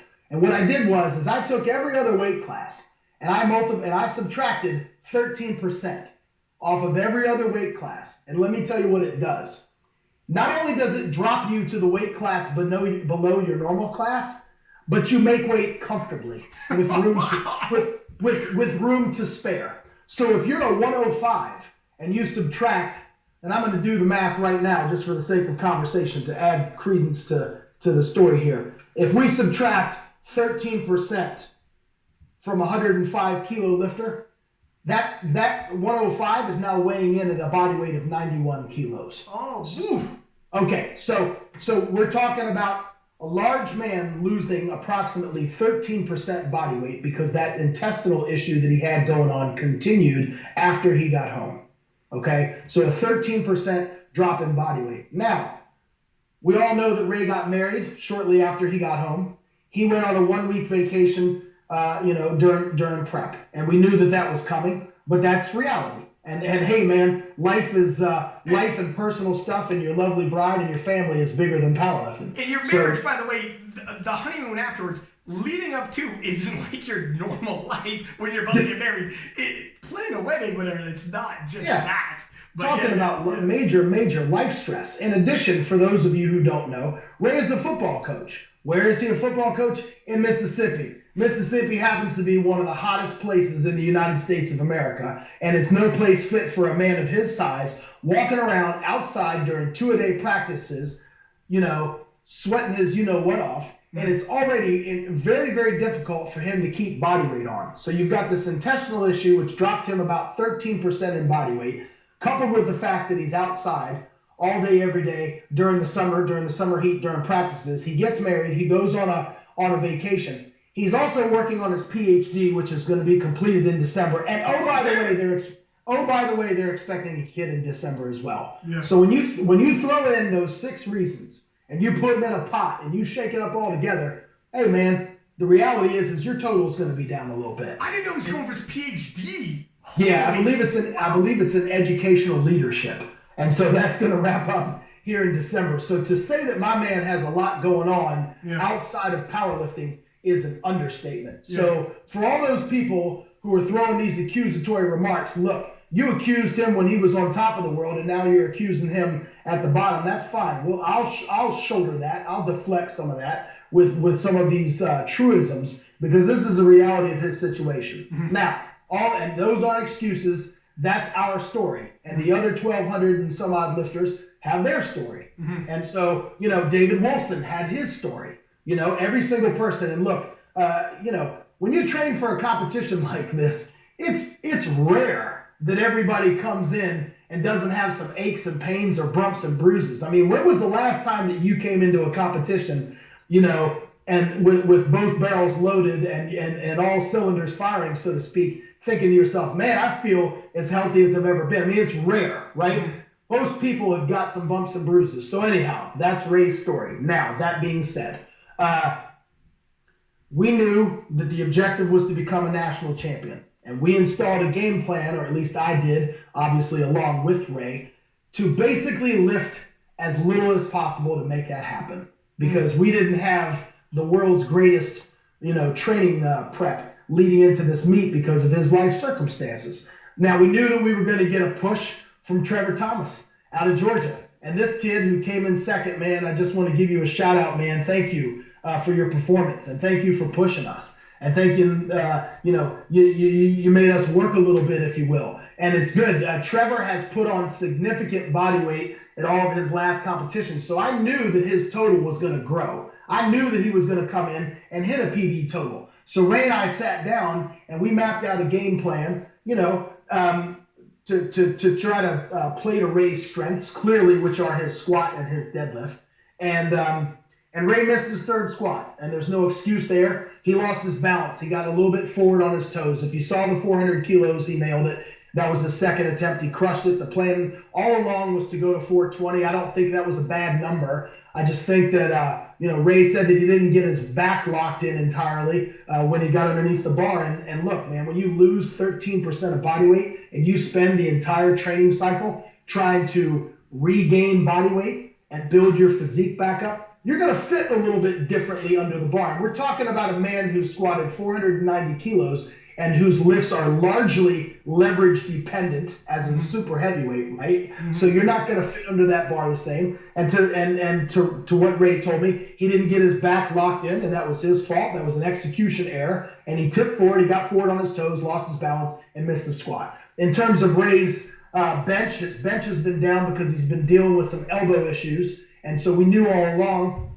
that the bench was going to be lower, and we knew that Trevor was going to blow by us in the bench. I mean, I saw that, coming in. And Ray missed his third attempt on the bench, and that was to a technical issue. They called him for a heave, and it was a heave. I would have given Ray a red light, and I told him that when he came off the platform. And so, but at that point in time, it was all coming down to the deadlift, and Ray was. I don't want to say Ray was worried, but Ray was concerned. He came over and he looked at the scoreboard, and he didn't think, obviously, that it was going to be this close. And I, got him warmed up in the deadlift, and I said, "Look, man," I said, "I got this." I said, "Just let me drive the bus. Let me take over." I said, "All you got to do is execute." And I had told him, I said, "Look," I put my arm around and whispered in his ear after his opener. I said, "Look," I said, "it's all going to come down to you." And I kind of used a football analogy because Ray's a football coach. He's a defensive football coach. And I told him, I said, "Look," I said, if you're sending your defense out on the field at the end of the game and the other team's got the ball and they're driving down the field with a minute left, but they need a score, and your defense is going on the field, you're saying, hell yeah, we're going to stop them. And on the other hand, if you're the offense and you've got the ball, you're saying, well, hell yeah, we're going to score. Well, I wanted Ray to have the ball. Yeah, nice. The whole time. And I said, "Look," I said, "this is in your hands."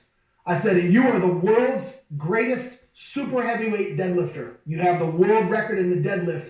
You need to act accordingly," is what I told him to do. And I said, "This weight is going to be in your hands. I'm going to get the lowest number required so that you can win and cinch this up. We don't need to beat them by 10 kilos, 20 kilos. We don't need to put on a show. Your total is already down. I told you before we were going to take the least amount to secure the W, and that's exactly what we did." And that's no disrespect to any of the other lifters who lifted well and came and so forth. But that was the set of circumstances that we were under, and ultimately Ray delivered. And I knew that we were going to get a strong charge from Trevor Thomas, and he was handled and coached by Johnny Graham, who's the USA Powerlifting Vice President and a multi-time national team coach and a good friend of mine. And I knew that Johnny wouldn't make any mistakes. And so I knew that I had to be on my game too. And so, when he submitted some changes, I played along and so on and so forth. And we had lot number advantage, and we knew we were going to pull last, and so on and so forth, and Ray delivered. And so, and look, at the end of the day, I had told him, I said, "Look, you're going to have the winning deadlift in your hands. You get to write the story. You just have to go out and execute." And he did. And so, again, just to wrap things up, I mean, it played out as we thought. Jason Mike, as we had said before, he kind of came in dinged. He had tried to get down to 120 and didn't make it. He was injured. But I thought that Jason lifted pretty well. I expect more coming back from him. But the main thing there was Trevor. He was the one that we had our eyes on. And, and I believe I did pick him to come in second. So Same, yeah. No, he gave a hell of a showing himself. Devon McFarlane came in third. Yeah, no, Trevor he's a young dude, born in 94. He's got a bright future. He missed his opener on squat, maybe a little tentative, but he righted the ship, hit every single lift until his last deadlift. And look, they did what they had to do. They loaded up what they thought they needed to. I mean, they're trying to pull to cover that gap. They did their job what they needed to, but at the end of the day, like you had said, Ray is still the bigger deadlifter, and he's got a good spread on him, and he was in a good position. Probably by the second, it kind of looked like this was going to be Ray's. But he only had to go up 2.5 kilos. But you never want to take anything for granted. The game plan, if it's like, look, let's get the win. Let's get as many greens on the board as possible and just get that win with as low as total as we need. Let's not stress. We are dealing with, if you were dealing with 100%, Ray, ball in play, let's rock and roll. Let's run up that tally. But when you're not dealing with 100%, you learned and adjusted from Sweden, knowing all you know is you're not 100, and we don't know where you are, and we're kind of like a blind man feeling this out here, let's not get daring. This isn't the time. Win, even if ugly, another football analogy, I forget which coach. That's right. Win, just win ugly. I don't care. Just win, baby. And then punch your ticket. Now you go into the playoffs. Now you go into the world championships. And then let's decide it. It's like I've said before. I've said this on your podcast, and I say it to every single lifter that I ever coach, particularly the ones, obviously, that are in contention. There's one day out of the calendar year when you can be either a national or a world champion. And that day was last Sunday. And so to that point, that was the only day out of the calendar year when Ray could be a national champion. Mission accomplished. He can hit PBs. He can strive for all that other stuff at all these other meets. And so now we've got a nice 5-month long break, okay, for him to get his feet back under him and prep for the Sheffield and get ready for that. So we're excited. Regardless of total, we'll take the W. Thank you. And when it comes down to gaining weight and getting weight back on, we have to go through the holidays, and I don't think it should be. That's probably the best time. And if Ray's like the rest of the world, he'll be right back up there, I believe. I'm just scrolling myself. Move on to the women's. And huge upset, huge surprise. Heather Connor won the 47 kilo. I say this like she was a heavy favorite. The other 47s did the job and did a good account of themselves. But Heather is just an absolute beast out there. She went 9 for 9, had 993 total. When Heather goes 393. 393, sorry. No, did I say 993? Let me again, don't ruin a good story with facts there, Matt. A 993 total. And if we're completely honest, when Heather goes 9 for 9 and has a day like she's had, she's the best in the world. And it's not just, that's why I say it's nothing to these other women in the 47s. There's no one in the world who's going to take Heather and knock her off that throne. I mean, Mallory Brown, Leah, I don't want to butcher her last name. Can you say her last name? Leah? Yeah, it's Dekasari, I believe. Dekasari. Phenomenal lifters in their own right, taking a silver and a bronze medal in the U.S. Raw Nationals, no less. And it's definitely the toughest nationals to take any medals. But Heather's kind of just on her own world here. Yeah, for sure. And she had an American record in the deadlift there, and I think was a little bit under her squat PB. But I think that might be, that's an American record deadlift and an American record total. So pretty exciting for her. I mean, she lifted like a champ and like a pro. And so, presumably, she'll be going back to Belarus and trying to repeat there. And also the SBD Invitational. We don't know she's winning the Worlds. We don't know at the point of this recording who's in the women's roster. We'll touch up on the men's before we go, but she won the World, so we know she punched her ticket in Sweden, and she's gonna be a contender. Looking at the 52s, and Marissa Inda, born in 76. I absolutely love it when the Masters take it out there, show, because powerlifting, man, last thing to go with strength, and you would never guess. You would think Marissa Inda was born in 96 if you said she's in absolutely phenomenal shape.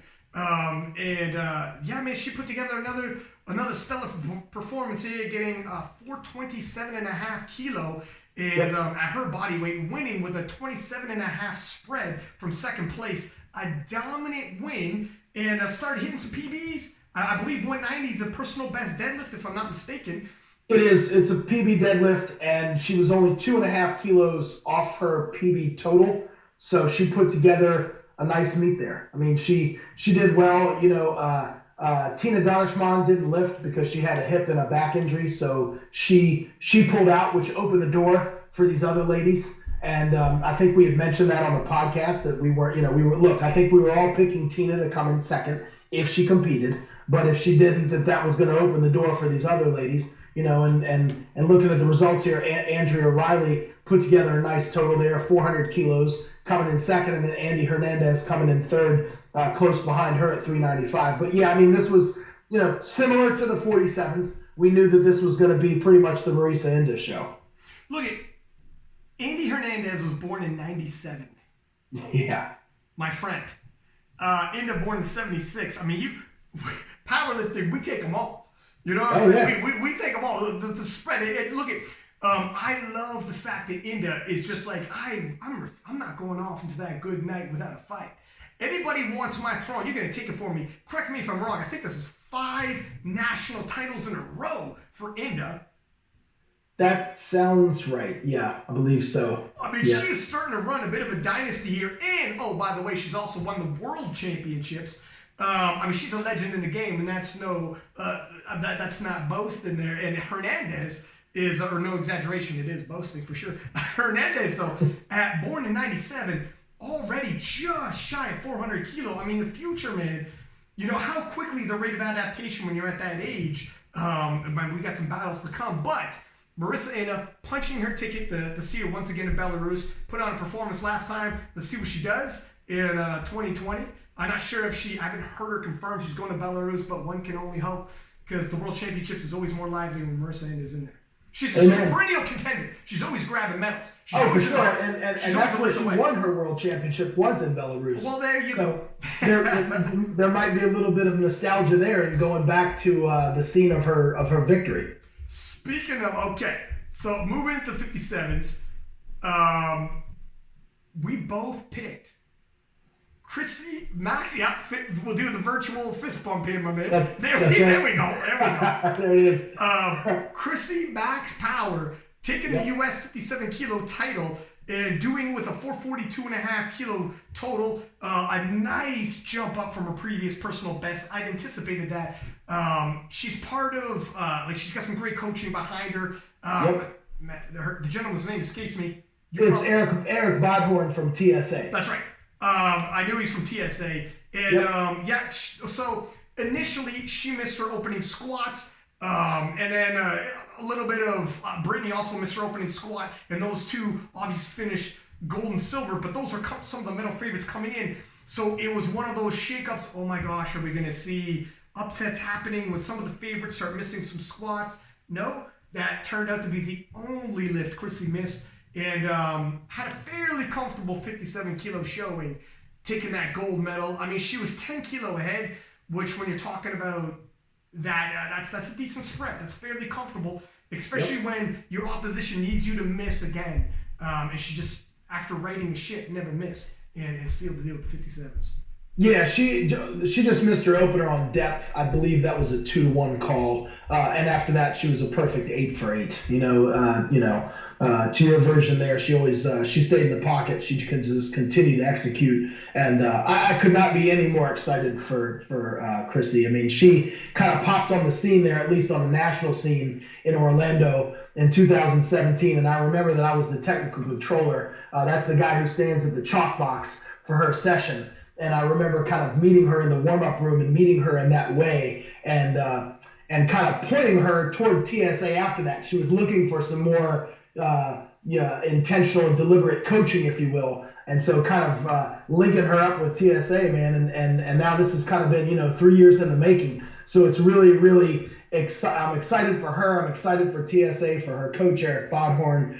We shared some happy hugs and tears of joy there in the warm-up room. So, and I can guarantee you that she's going to Belarus. There's no way she's going to say no. I loved seeing also, because she's Chrissy Max Power, and when she deadlifts, before every lift does the power up. And now it's like, it's not, obviously it's intentional, but she's not doing it to be a little extra, as everyone says. That's how she sets up. She literally looks like one of those anime characters who powers up and then drops down and smashes that dead. And smashed her way right to the 57 kilo title. Super excited to see her lift in Belarus, see what she can do at the world stage, because her rate of adaptation, and she's putting on a lot of kilos onto her total.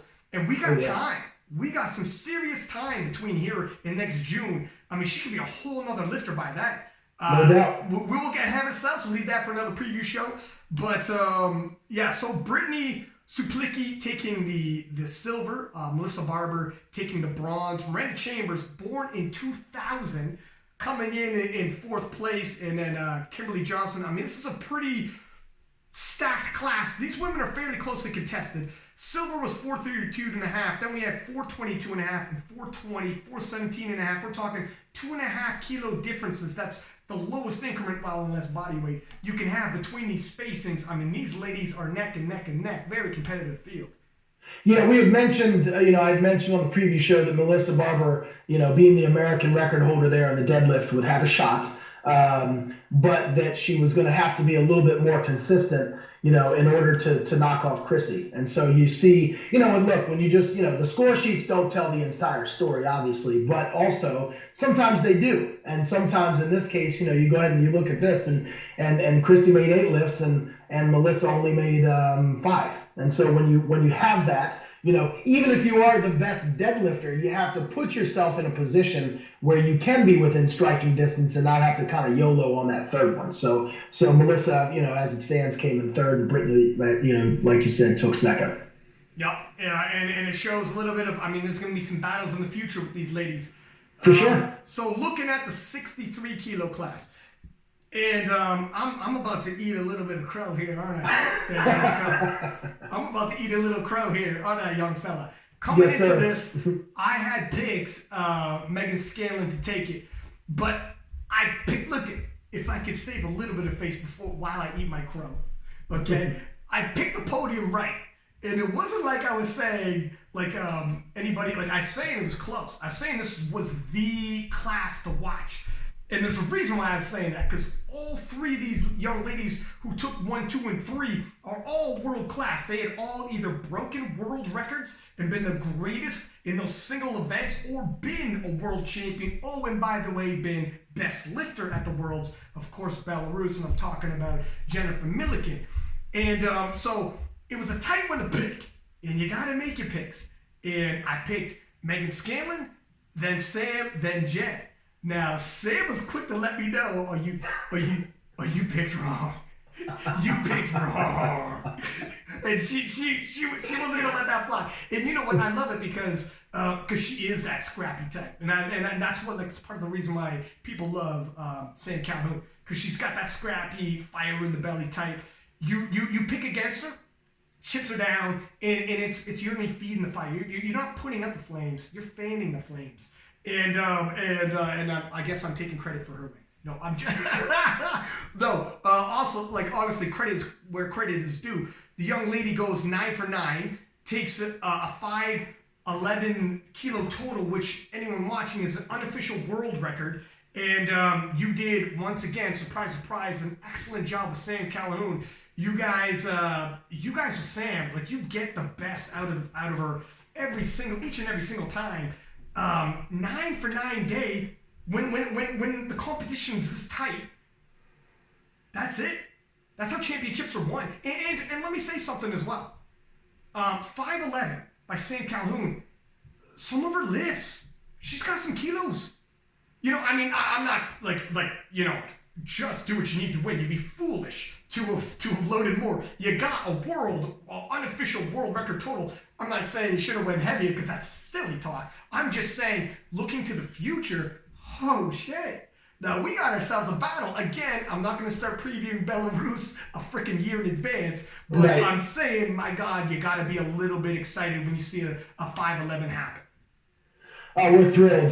This is, we talk about signature performances. And so you look back at signature performances by various lifters, and you look back at a Brett Gibbs, at 83 kilos in Canada, Calgary, that being his signature performance. And then you got a Russell Orhii at 83 kilos this past year in Sweden as his signature performance, along with a Taylor Atwood at 74. You look at these signature performances, these moments when these lifters execute at just an absolute pristine level with just laser precision, and that's what you get when you had Sam Calhoun at 2019 Raw Nationals. It was just amazing. The squat, was 177.5. That was a 5 kilo PB, and we were projecting her going possibly up to 180. And if you saw the 177.5, you said to yourself, aha, she probably had 2.5 more. But also, again,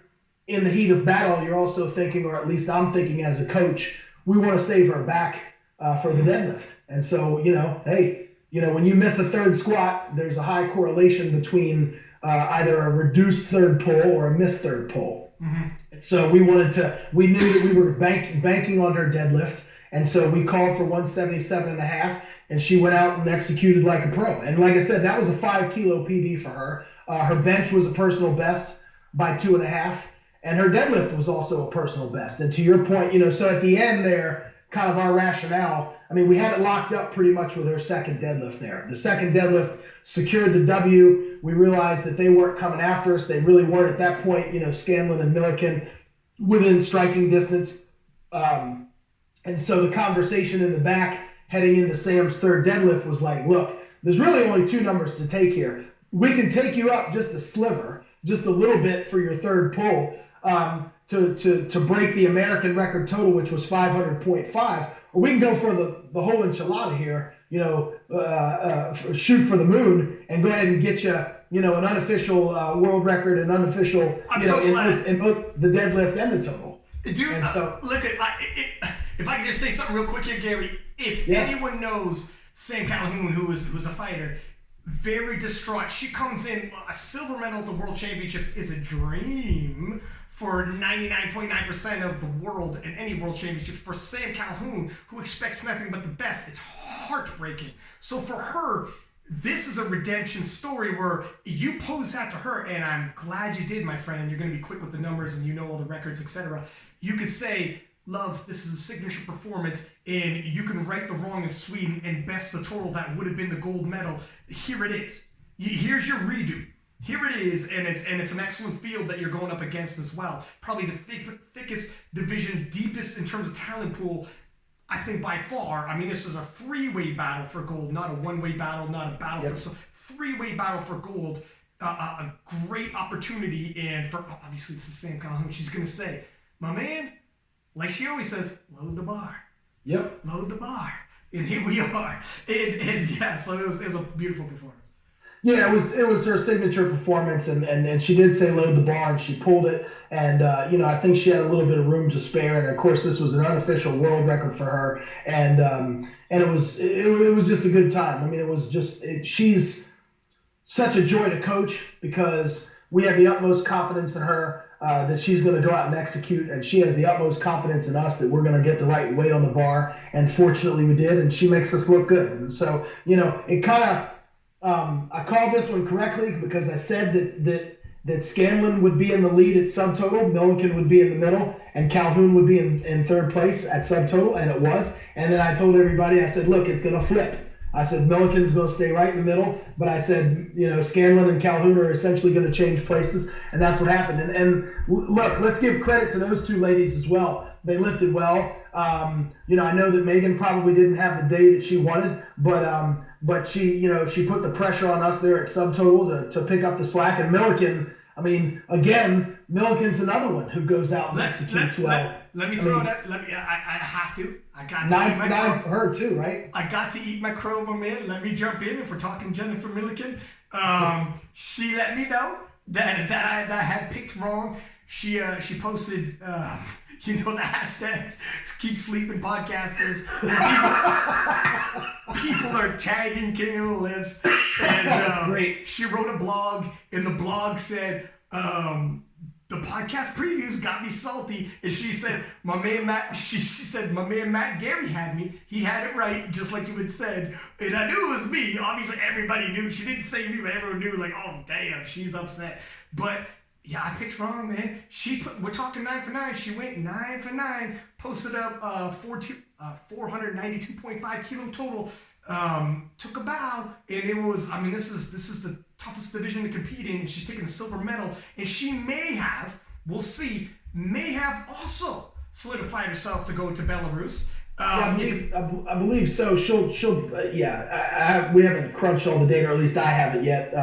But I know some of the national team coaches have. But she's undoubtedly going to be, because Danielle Mello didn't compete at 84, which we're going to get to in a second, the highest alternate. And if she's not the highest, she's, one of the top 2. So. And historically speaking, Matt, remind me, does Belarus treat her right?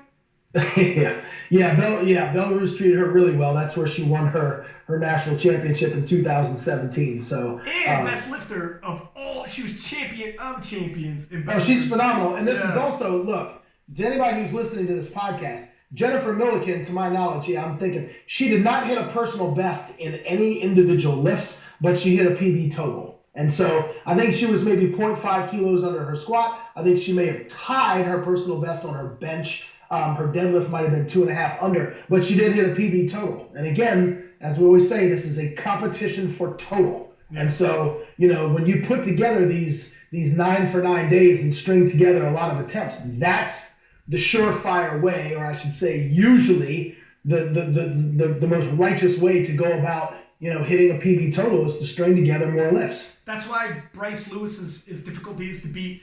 He earned that nickname, Mr. Consistency. He's consistent through all 3 events because he's good at all 3, and he consistently goes, if not always 9 for 9. He's up there in terms of getting the lifts, getting the most out of himself. Even though he didn't go 9 for 9, he still hit a personal best total. And that's, in the end of the day, you just need your best showing to win. He is consistent. Jennifer Millican, consistent, and now she reached the silver medal. Talking about Megan Scanlon. She had a bit of a rough day. She went 5 for 9. That wasn't the plan. But I'd seen some stuff she posted on social media, and she said, look, like you said, everybody's got a story going into this. She came in injured. She was expecting it's going to be rough, and I'm going to load the bar as though I'm okay, because guess what? I have to. If I don't, and I load the bar less, I could go 9 for 9. I'm in bronze, or I can load the bar heavier, miss lifts, and still get a bronze, but I'm going to swing for silver, swing for gold. And when it comes to these ladies who are champions in the heart, they're going to swing that bat. They're going to swing that bat. I will rather strike out and fall on my face while attempting to hit that home run. I'm not hitting to get on base. I'm swinging the bat. So all the power to them, man. All 3 of these ladies, I said it on the podcast, and I'll say it again. All 3 of these ladies, if they haven't won worlds, and 2 to 3 haven't won worlds, they've broken world records and are capable of doing so. And I would be shocked if, when all is said and done, we look at this period of time, in this era, all 3 of these ladies will have an IPF world title to their name. I agree. And I hope I backtracked enough for Sam and Jen to start talking to me again.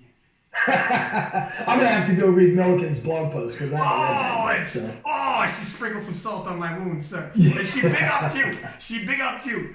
But it is actually, you know what, I'll give more props. It's pretty well written. I actually like how I'm not a huge blog guy. I'm into like podcasts and whatnot. She can write. Yeah. She can spin a good story. Like, she gives you, there's another skill, but it actually, if anyone listening, it's a pretty, I'm going to start reading her shit in the future as well.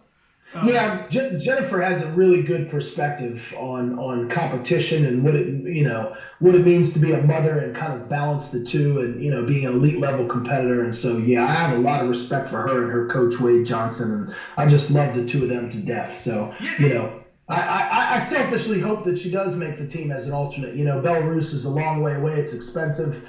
Yada yada yada. I would suspect that not every single person that won will say yes. So we'll see. But, and quickly, we've had her on the podcast, Jennifer Millican, and we're going to have her on again, and I'll probably have to eat a little bit more crow again. But that's, hey, what a tangle web we weave. This is part of it, man. You want to help push everybody forward, and part of that is the preview shows. People expect a preview show now. It's part of the annual, when the Worlds comes around, when U.S. Nationals comes around, and part of it, the reason why people like it and expect it so much is to hear the picks, and you got to put yourself out there. So I'm ready to eat my crow and do my part, but we will talk about when we have her on, and for anyone who hadn't heard her the first time she's on the podcast, this lady works full-time, obviously a mother, and a wife, and trains and won world titles, several-time world champion and champion of champions, gets up at like 4 o'clock in the morning to smash weights and train at 4 o'clock in the morning when you were just coming home from the bar, and then go home and get the kids ready for school and whatnot, and then get ready and go for work herself, then come home, get the kids dinner, and then the whole night, and do the wife thing. And like, in terms of like stress and excuses, she could have it. And instead, paints together a 9 for 9 day and rubs a little salt in her boy's 6-pack wounds. But that's okay. That's okay. I deserve it. And God bless. If it's coming from her, I'll take it. Lovely. So, moving on to the 72s, my friend. You had mentioned before, so we both picked Chloe Dublin. And Chloe Dublin, she won and pieced together an 8 for 9 day, only missing her last lift. It wasn't without a smidgen of controversy. Her total dropped because she finished off 5:10 and was 8 for 9. And her total previously, best I believe, was 5:19. 20 years old. I had suspected, anyways. I won't put words in your mouth, but I suspected probably 5:19 would go up when you're 20 years old and smashing weights. And she had suspected that as well. At the very least, hold course, even if it didn't go up a single kilo. 5:19 we'd suspected with no improvements would be enough. Didn't expect it to roll back almost 10 kilo on her, and neither did she. And I believe, if I'm not mistaken, talking out of school, everybody's got a story. There's some stories around that. I think she might have been, there's a bit of a weight cut last minute, and she was like, oh shit, wasn't expecting this, is what it is. Some of these other ladies probably had some stories as well, so I don't want to dwell on that. But Jasmine Penn, who had in Sweden, rough go, juniors in 63 kilo class, was a heavy favorite to win that. Got called on squats, and some people were again, it's like the strike zone changes. In any sport, there's always going to be controversy sometimes with calls. I don't extremely recollect if the squats were in there or not or whatever. I don't dwell on that. I can't super remember. I've called so many sessions, but I remember she pulled herself together like a champ, still had a good day in Sweden, but wanted a bit of a redemption. And this poor lady can't get away from this controversy because, as luck would have it, she had the winning deadlift in her hands. It would have sealed up the U.S. title and punched her ticket to Belarus in the Open. Now, I'm looking at her age, and... Yeah, she's also a junior. Okay, so she still could go to Belarus, but... Yeah. So that's assuming, of course, that Chloe accepts the Open slot, which we all think she will. Yeah. But, so... all is not lost, okay? Penn still gets a silver medal, still conceivably can go to Belarus. It'll be as a junior, and hey, maybe she gets a junior title she wanted in Sweden, and it gets some momentum on her side at her age. Again, it's hard to imagine she's not going to pick up tons of national titles, world titles. I mean, she's a phenom, but it is tough when you're a young lady born in '96, as young as she is, to have back-to-back calls like that. I feel for her. This is sports, it's character building, it's character revealing, and this doesn't say, look at Chloe Dublin, for anybody online you can't take any swings at Chloe, because Chloe's a woman who in Sweden also had the gold all but locked up. And then Ida Ron from, I believe, she's from Sweden, or she's Norway? From Sweden, yeah. Okay. Ends up Hail Mary pass with her last deadlift, hits it, and takes that gold, because I think she missed her second, if I'm not mixing up my sessions here. And then Chloe, heartbroken. I mean, I was commentating for that, and I thought, wow, I think Chloe's got it. I think there's your world champion. There should be. Chloe was the first lady on the side of the platform to congratulate Ida, despite what had to have been a tough situation.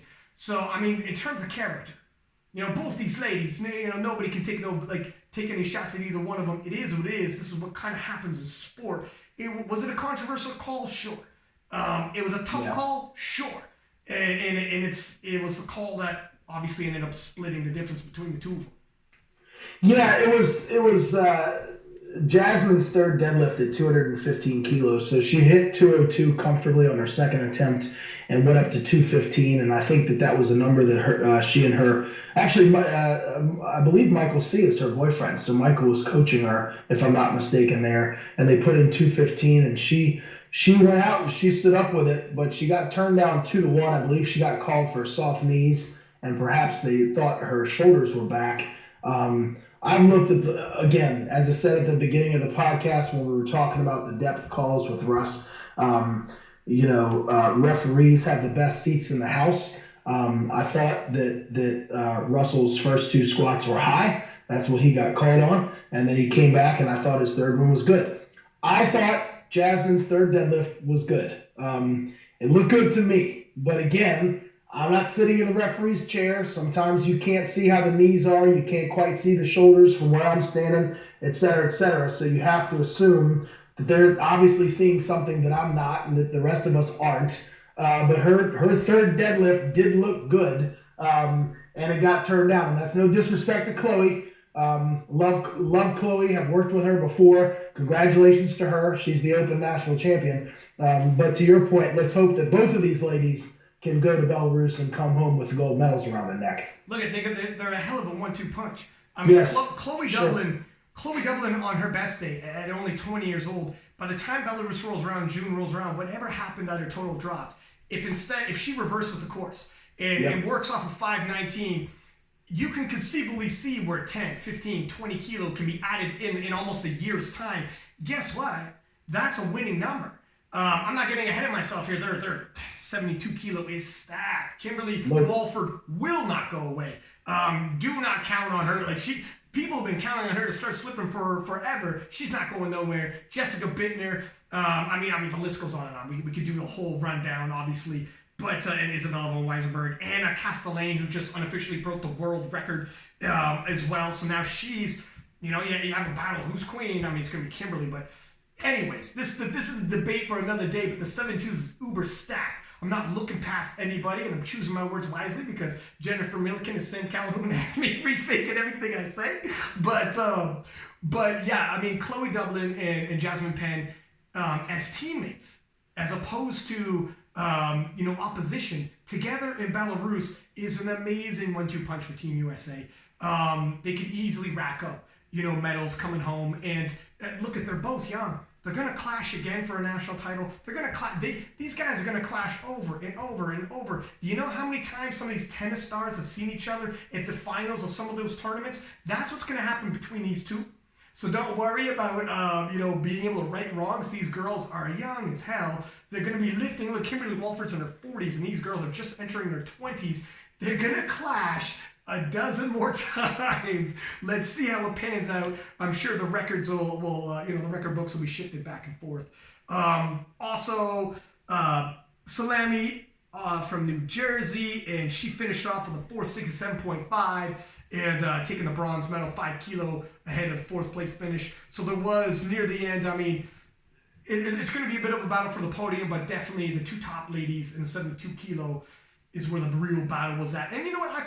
I wasn't expecting a battle quite like that. And again, I got a little crow on my face. And Penn made sure, because Penn was moving up from 63, a junior, so was Chloe. But I didn't think, I thought it might take a little more time. And because she was 63 in June. And I mean, it's a big, from 63 to 72, that's almost 10 kilo. I didn't expect her to adapt that quickly already in October. Well, guess what? Right? Expect the unexpected sometimes, my friend. Having said that, no surprise in terms of surprises. No surprises whatsoever in the 84 kilo class. Once Mello had pulled out and decided I'm not going to be lifting, Amanda Lawrence even running for her half speed. And I know she wasn't 100%. She probably breathed a bit of a sigh of relief that Mello didn't show, because it's like, oh my God, Sweden. It took these young ladies in Sweden push each other to the absolute limit, and neither one of them were going to be 100%. Obviously, Mello too sick to show, and Lawrence was like, well, I'm not going to argue you into this. Well, all right. And then ended up solidifying the 84 kilo class, and we have... Catherine Ducati came in second, and Ayla Thurston came in third. I remember that. I believe that's the way that I called that as well. Assuming that Mello didn't show, I had those ladies going 1, 2, 3. Amanda, of course, tied her PB that she hit in Sweden with the 613 kilo total. Catherine did exceptionally well. I mean, going 9 for 9. I expected some big things out of her based on her training. And if you haven't watched Ayla Thurston's third deadlift, do yourself a favor. Go back and watch the live stream. Her third deadlift there was absolutely epic. You were talking about an 11-second pull from floor to lockout. And so if you like third deadlift grinds for a PB and then epic celebration afterward, that's the video that you want to watch. So credit to her. She lifted in Sweden. Ayla did. She's out of Connecticut. She lifted in Sweden. I believe you may have called that session, and just you're talking about a polished professional there. She looks like she's been there before, and so So her third deadlift was pretty epic. That was a lot of fun to watch. So congratulations to all three of them. And it is funny we say like Amanda had quote unquote off day when it's 6:13 tying a world record total. For her, that's an off day. I mean, that's the type of phenomenal talent we're talking. 6 for 9. I mean, it's a phenomenal showing. And it's scary to think of what the potential for a total for Amanda when she does come in and make all 9 lifts, and the weight cut and the other some of the things that she's got going on behind the scenes that we may not be privy to. Again, look, you want to see a signature performance out of all of these people. Calhoun did it, you know what I mean? And these other lifters do it at their own particular times. You want to see that from Amanda Lawrence, and you want to see what she's capable of. Presumably could knock that total and punch it up higher to, 640 maybe, 635, somewhere in that range. There's a lot of, things that you don't think are possible that these young women, have got it in the tank. But when they make all 9 lifts, it'd be exciting to see what they can do. Moving into the 84s. Now, Bonica Lowe, once again, cinching up the U.S. title, a 630 total. And we were promising a battle in terms of the podium. We got one. Now, Sarah Brenner, another phenomenal, huge deadlift. She had actually called me out saying, hey, show the 84 pluses a little more love in the preview show. I got you. She's like, trust me, it's going to be exciting. It's going to be entertaining. I think you should spend a little more time on it. So, Frank, man, I posted a couple lifts on King of Lifts saying, take a look at Sarah Brenner, a massive deadlifter, and also take a look at Reeves, born in 2003. You heard me right. She's 15 or 16. 15. 1-5. She's not 16 yet. 15 years old. Unbelievable. 167.5 kilo bench press. What is that in pounds, my friend? 369. 369 pound bench press. 15-year-old woman, young woman.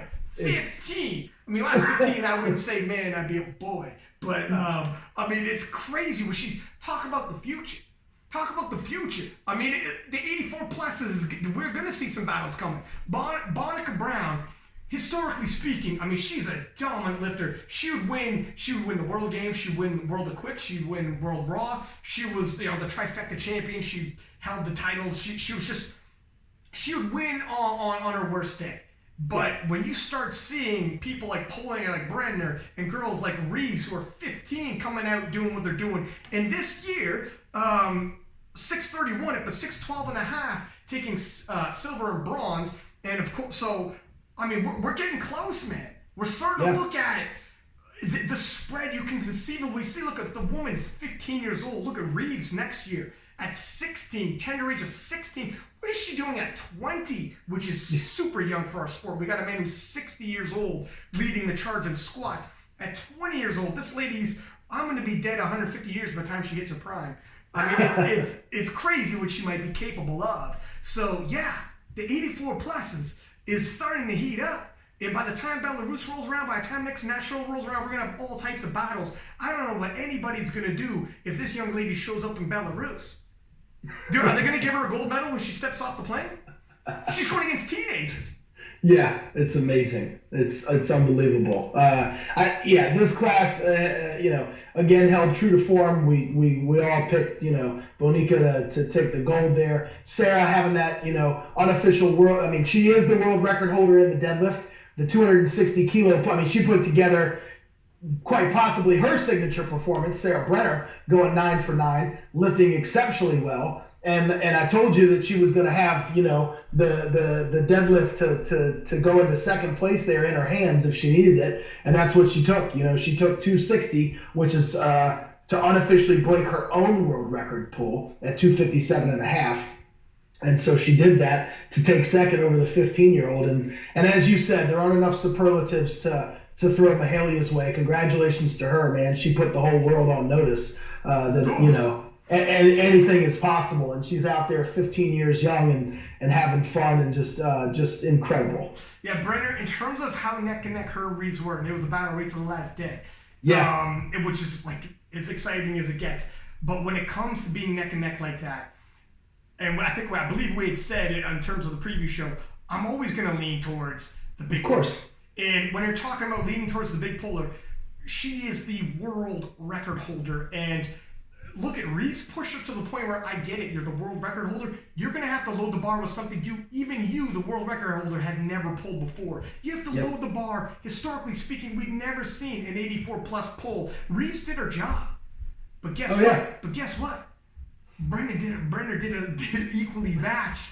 You know, literally tying on total in an excellent battle. And Brenner, you 100% right. It was exciting. I got to admit. And it's exciting to look towards the future. Yeah, I mean, when you look at the scores, so they squatted the same, and then Mahalia outbenched Sarah by 60 kilos, and then Sarah outpulled Mahalia by 60 it's kilos. Crazy, man. Which is just incredible how it flips. And obviously, the ultimate ace card to have up your sleeve is the deadlift because you're doing it last and that sort of thing. Mahalia missed her third squat. I don't quite recall why she missed that. I don't know if that was a depth call or if it was a strength issue. I'm going to take a leap of faith here and assume that was a strength issue. But anyhow, I mean, if she, makes up the two lifts, then we're not having this conversation. But, that's what creates the sports theater, if you will, and it was very exciting. And it should be noted, so Bonica, who has been probably longing for some competition, because here's the thing, in sports, you can't sell an NBA game when people know it's going to be a blow up by 50 points. Nobody's buying those tickets. Sorry. No. You got to be the most diehard of diehard fans. It's football. People are leaving, in terms of any sport, people are leaving the last quarter if it's a blowout. You know what? I'm just going to get out of here trying to beat traffic. Thank you very much. Sports need competitiveness. It's just like, I'll go back to the poll that Jen Millican posted up. Do you want to see records or do you want to see showdowns? Sports are about showdowns. We don't care about just straight up. I shouldn't say we don't care about straight up records, but it's not the same. We need competitiveness. The reason why 84s, historically speaking, weren't as entertaining and people weren't as excited is because they didn't feel like the competitiveness was there. Bonica, who, it's no fault of her, it's just running a dynasty, but for a long extent was jogging in her own lane. Now we have some competition coming up, and these young ladies are doing some phenomenal lifting. We have some battles coming up for the podium finishes, and I should draw attention. 257.5 by Brown today, and Reeves was attempting 255. She's 15. Yeah. Once again, 15. But she's 16, 17, 18, which is just next year, and she's still a kid when we're talking next year, the year beyond. She's going for 255 in her thirds. I mean, Brenner had a battle. Pretty soon, Brown's going to have a battle. The 84s is going to get exciting. And I'm happy for it. And I'll be all over it. For sure. So, look, this thing has been running. We've been speaking of running and jogging, we've been running our mouth for a little over 2 hours here. But look, this was a phenomenal U.S. Raw Nationals 2019. The battles lived up. We had tons of storylines going in, tons of storylines coming out, and a lot of reason to be excited to the SBD Invitational and hopefully Belarus. We'll see who accepts the invitation. I had promised, best lifter was Taylor Atwood and Amanda Lawrence. Correct.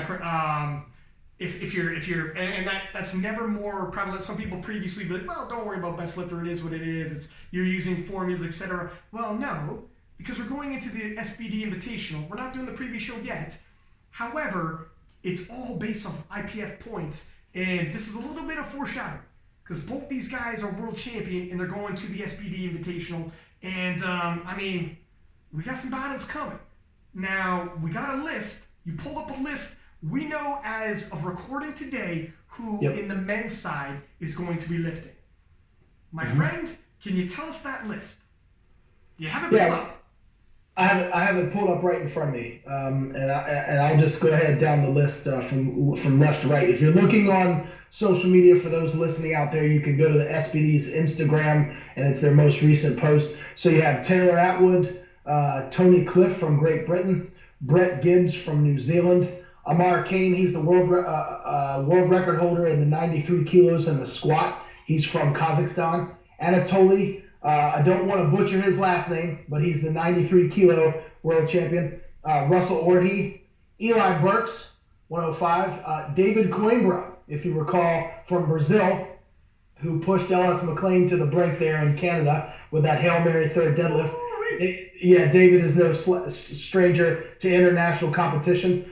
From Taipei, you've got Sung Ting Se, who's a longtime 66 kilo, sometimes 74, but major 66 kilo competitor. You've got Clinton Lee, fantastic deadlifter. Charles Okpoko, which I'm really excited to see if Charles is lifting, because I know that he's gotten into physical therapy and was going to take a break for a while, but I think this whole Sheffield thing lured him out of this temporary retirement. And then, of course, rounding out the field, you've got Ray Williams. So, yeah, it's I mean, we had Taylor on, who was like, I don't know how long I want to do this. Life gets in the way. I got to make some money. And then obviously Charles is like, look, I got to finish schooling up. Got to start with my career. Well, guess what? Powerlifting's starting to turn into your side gig career. Powerlifting, you start making money. These guys are like, oh damn. Now, Charles didn't do nationals, so he's got an invite because he won worlds.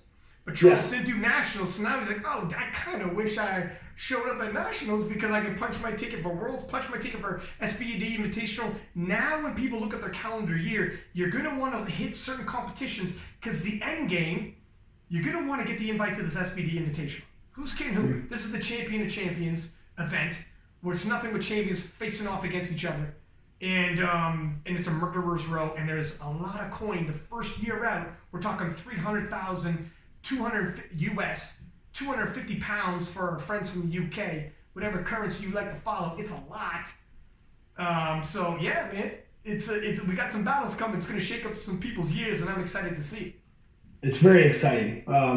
It'll be happening at the end of March, and it looks like, according to what SBD has put out there, it looks like the men are actually going to lift first. They'll be lifting on Saturday, March 28th, and then to your point, they'll be releasing, looks like, the roster tomorrow for the ladies, and they will be lifting on Sunday, the 29th of 2020. So this will happen after the Arnold Sports Festival, which is always traditionally the first weekend of March in Columbus, Ohio, USA. And, that brings into question some of these lifters obviously will be confronted with the choice of also lifting at the Arnold. And I can't speak for really any of them or all of them, but presumably you would think that a lot of these lifters are going to say no thank you to the Arnold and go to the Sheffield. I mean, because, who wants to peak twice within 3 weeks, and having that second peak, come at a meet where you have to travel abroad, at least for some of these American lifters. I can only think of one. His name's Ashton Rushka. He does it every week. Right, the Ashton Rushka Invitational every weekend. Yeah, but it's going to be really exciting to see. I talked to Peter Spence from SBD. He was at Raw Nationals, and I got to rub elbows with him and talk to him quite a bit in the warm-up room. And I know that there's more out there that he wasn't yet willing to reveal. That you had him on your podcast, and he let the rope out a little bit, but didn't want to tell you the entire unveiling, so to speak. And so I'm excited to see what the women's roster is going to look like. And then all the other bells and whistles and accoutrements that SBD is going to throw out there. These are exciting times, man. Yeah, it's going to start trickling out there. That's probably the best way to do it if you want to build hype. Oh, yeah, for sure. Don't give away the whole cow. Let them keep coming back for milk. Isn't that right? Or something right like on. that. Am I butchering that? Whoa, you see what I did there? Anyways. So in terms of the women's the following day, in terms of how the monetization, like for records, for first, second, third, it's all going to be slowly sprinkled out as we get closer and closer to the event. But man, I am extremely excited about it. I'm sure we're going to have Peter Spence back on here. I'm sure we're obviously going to have preview shows and all of the lifters who made the cut. We're going to be having invites to have them talk and their thoughts on it, but that's March. That's March. Hey. We're a little ways away. We'll hold off, but the news dropped, and we'd be a little remiss if we didn't touch up on it a little bit. So we're going to, just so everybody knows, we'll have, in terms of storylines that left the U.S. Raw Nationals, have people on here who won, so even if you didn't win, like Nathan Alexander, who has some phenomenal stories, have him on here, have preview shows of the European Championship, recap shows, and have some of these look at, I think we sleep on these Europeans, and Sweden was a bit of a wake-up call, I hope, for everybody, and we can't sleep on them no more. So leading into the European Championship, preview show, and have some of their champions leading into, tell their story and talk, And then afterwards, recap show as well as some of those champions as well, talking, and then leading into the SPD invitation. I would love to get Anatoly on here, but my man speaks not a lick of English. I tried to talk to him in the warm-up room, and he's as friendly as hell. I just pointed to my camera for a picture. He goes, yeah. I was like, Anatoly. And he heard his name. He looks up like, you speak English? And he just gave this, uncomfortable smile where he's like, I'm like, don't worry. I pointed my phone picture. He goes, thumbs up. So we're kind of doing the primitive sign language here. But I would love to get Anatoly. I mean, I got Jezza with an interpreter. I mean, I pulled some magic here and there. I got a guy from Iran who was the Asian world's strongest man because I found an interpreter. I will find an interpreter for these fellas eventually. Anybody listening, if you speak Ukrainian and in good English, pop your hand up because we need to make it happen. But as usual, do you have any parting thoughts you want to give before we wrap this up? Is there anything we should throw out there? I guess nothing other than just saying congratulations to all the people who, pulled this off. It was the largest powerlifting meet in history, or certainly the largest one that I'm aware of. And this thing keeps growing and growing. And it takes an army of people to pull off a national championships of this size, and having it spread out over the course of 5 days. And just so hats off to the meet directors, which is essentially USAPL brass and all the officials and every single coach and every single competitor who came there and threw their hat into the arena. When you step in there and step on the platform and put it on the line, I think we owe you some respect. And so I just appreciate competition. I love coaching against people. I love being there as just a supporter and somebody who loves the sport. And so I'm excited to see it continue to grow, and I'm excited to see this, SPD Sheffield event take things to a higher level. I appreciate what they're doing, and these are just fun times, man, to be involved in this sport. 100%. I mean, yeah, I like that. You shout to like everybody in the back in terms of like spotting, loading, officials and judges and the meet directors and everybody who puts this together. Everyone stepped up to do commentary. That is a nerve-wracking thing, I can tell you. For sure. I mean, it's easy being on the sidelines and talk smack about any of these individuals when you see any flubs here and there, but it's not an easy gig. None of them. None of them are easy gigs. You do your job when nobody's got something to say when you're a spotter or a judge. How many times you got it right and no one says nothing? Well, that's good. How many times people aren't sure about your call and it gets all this attention? Sometimes it's a thankless job. So yeah, for sure, 100% thank you to everybody involved. And look at all the lifters. We're well over 2 hours here in terms of the show, talking nothing but lifters who performed, and we're just scratching the surface in terms of lifters that showed up there. And you can see how we can't say everybody in every single storyline. There's some people with amazing stories, and people like, you missed this guy, you missed this girl. Man, we'd be here we're over 2 hours already. We'd be here all damn day. But hats off to you when you showed up. It takes an army to put something like this together, including the lifters and all the coaches and everybody who handled, who don't get their name out there, but you did all that expert handling and when it comes at this level, handling can win you championships. Because at this level, oftentimes, it is neck and neck and dead even, and it's that clutch decision, who had the proper game plan leading in, who had the proper ability to adjust. You got 60 seconds after your lift to make your call. It's a beautiful thing, man. It's a beautiful thing. So, and obviously, sir, thank you for coming on the preview show. Thank you for having me. I love being here. You did an excellent job in terms of predictions. How you knew off of videos that Michael C.A. wasn't getting his electrolytes 2 weeks out. How you knew that is insane. That is why you are the master. Michael C.A.'s got I keep saying C.A. That's what Ricky Cho calls him. It's Michael C., by the way. Michael C.'s got to contact you and be like, where's my electrolytes at, man? How I look? Do I have the glimmer in my eye? Because you knew something was off with this young man, but you did an amazing job. We got tons of messages before saying it's going to be Matt, right? Yeah, it's going to be Matt. And afterwards being like, yes, it's here when I dropped it. It's here. You and Matt Geary. And then also messages being like, oh, Matt picked right, you picked wrong, you picked right, Matt picked wrong. Oh, like, talking and discussion. This is exactly, when it comes to discussion, if it's sports, you're doing it right. We don't ever get personal. But sports, it's that barbershop talk that we love. Who's the greatest? Who's going to be who? That's what sports talk is all about. If your sport doesn't have sports talk, you're doing it wrong. You're doing it wrong. You need to find the medium. You need to find the platform and start getting it going. Because the worst thing in the world is that people don't care. Yep. And that's what some people are like, I don't think our division got enough shine. If it doesn't look competitive and people don't care, you know how it feels. You want debate, but you got to be careful what you ask for. Because if you want people to care and you want shine and you want us to debate, we might be picking against you sometimes. It's hard, but this is how you get debate and how you get people to care. You have to have competitiveness, you have to have picks, you have to have debates. And when you're the lifter, or you're a fan of the lifter or whatever, it's a double-edged sword. Be careful what you wish for. Be careful what you wish for. But anyways, my man, thank you as always for coming on. Obviously, we're going to keep in touch, and we'll talk about all the future shows and all the rest of it. But until then, my dear friend, thank you. Sounds like a plan. Thanks a lot. See you, buddy. All right. And just another quick shout out to fusionmuscle.com. Let me just cap it off by sending you there. I'm losing my voice here because we've been doing this for so long, and I got 2 or 3 other more podcasts tomorrow to do.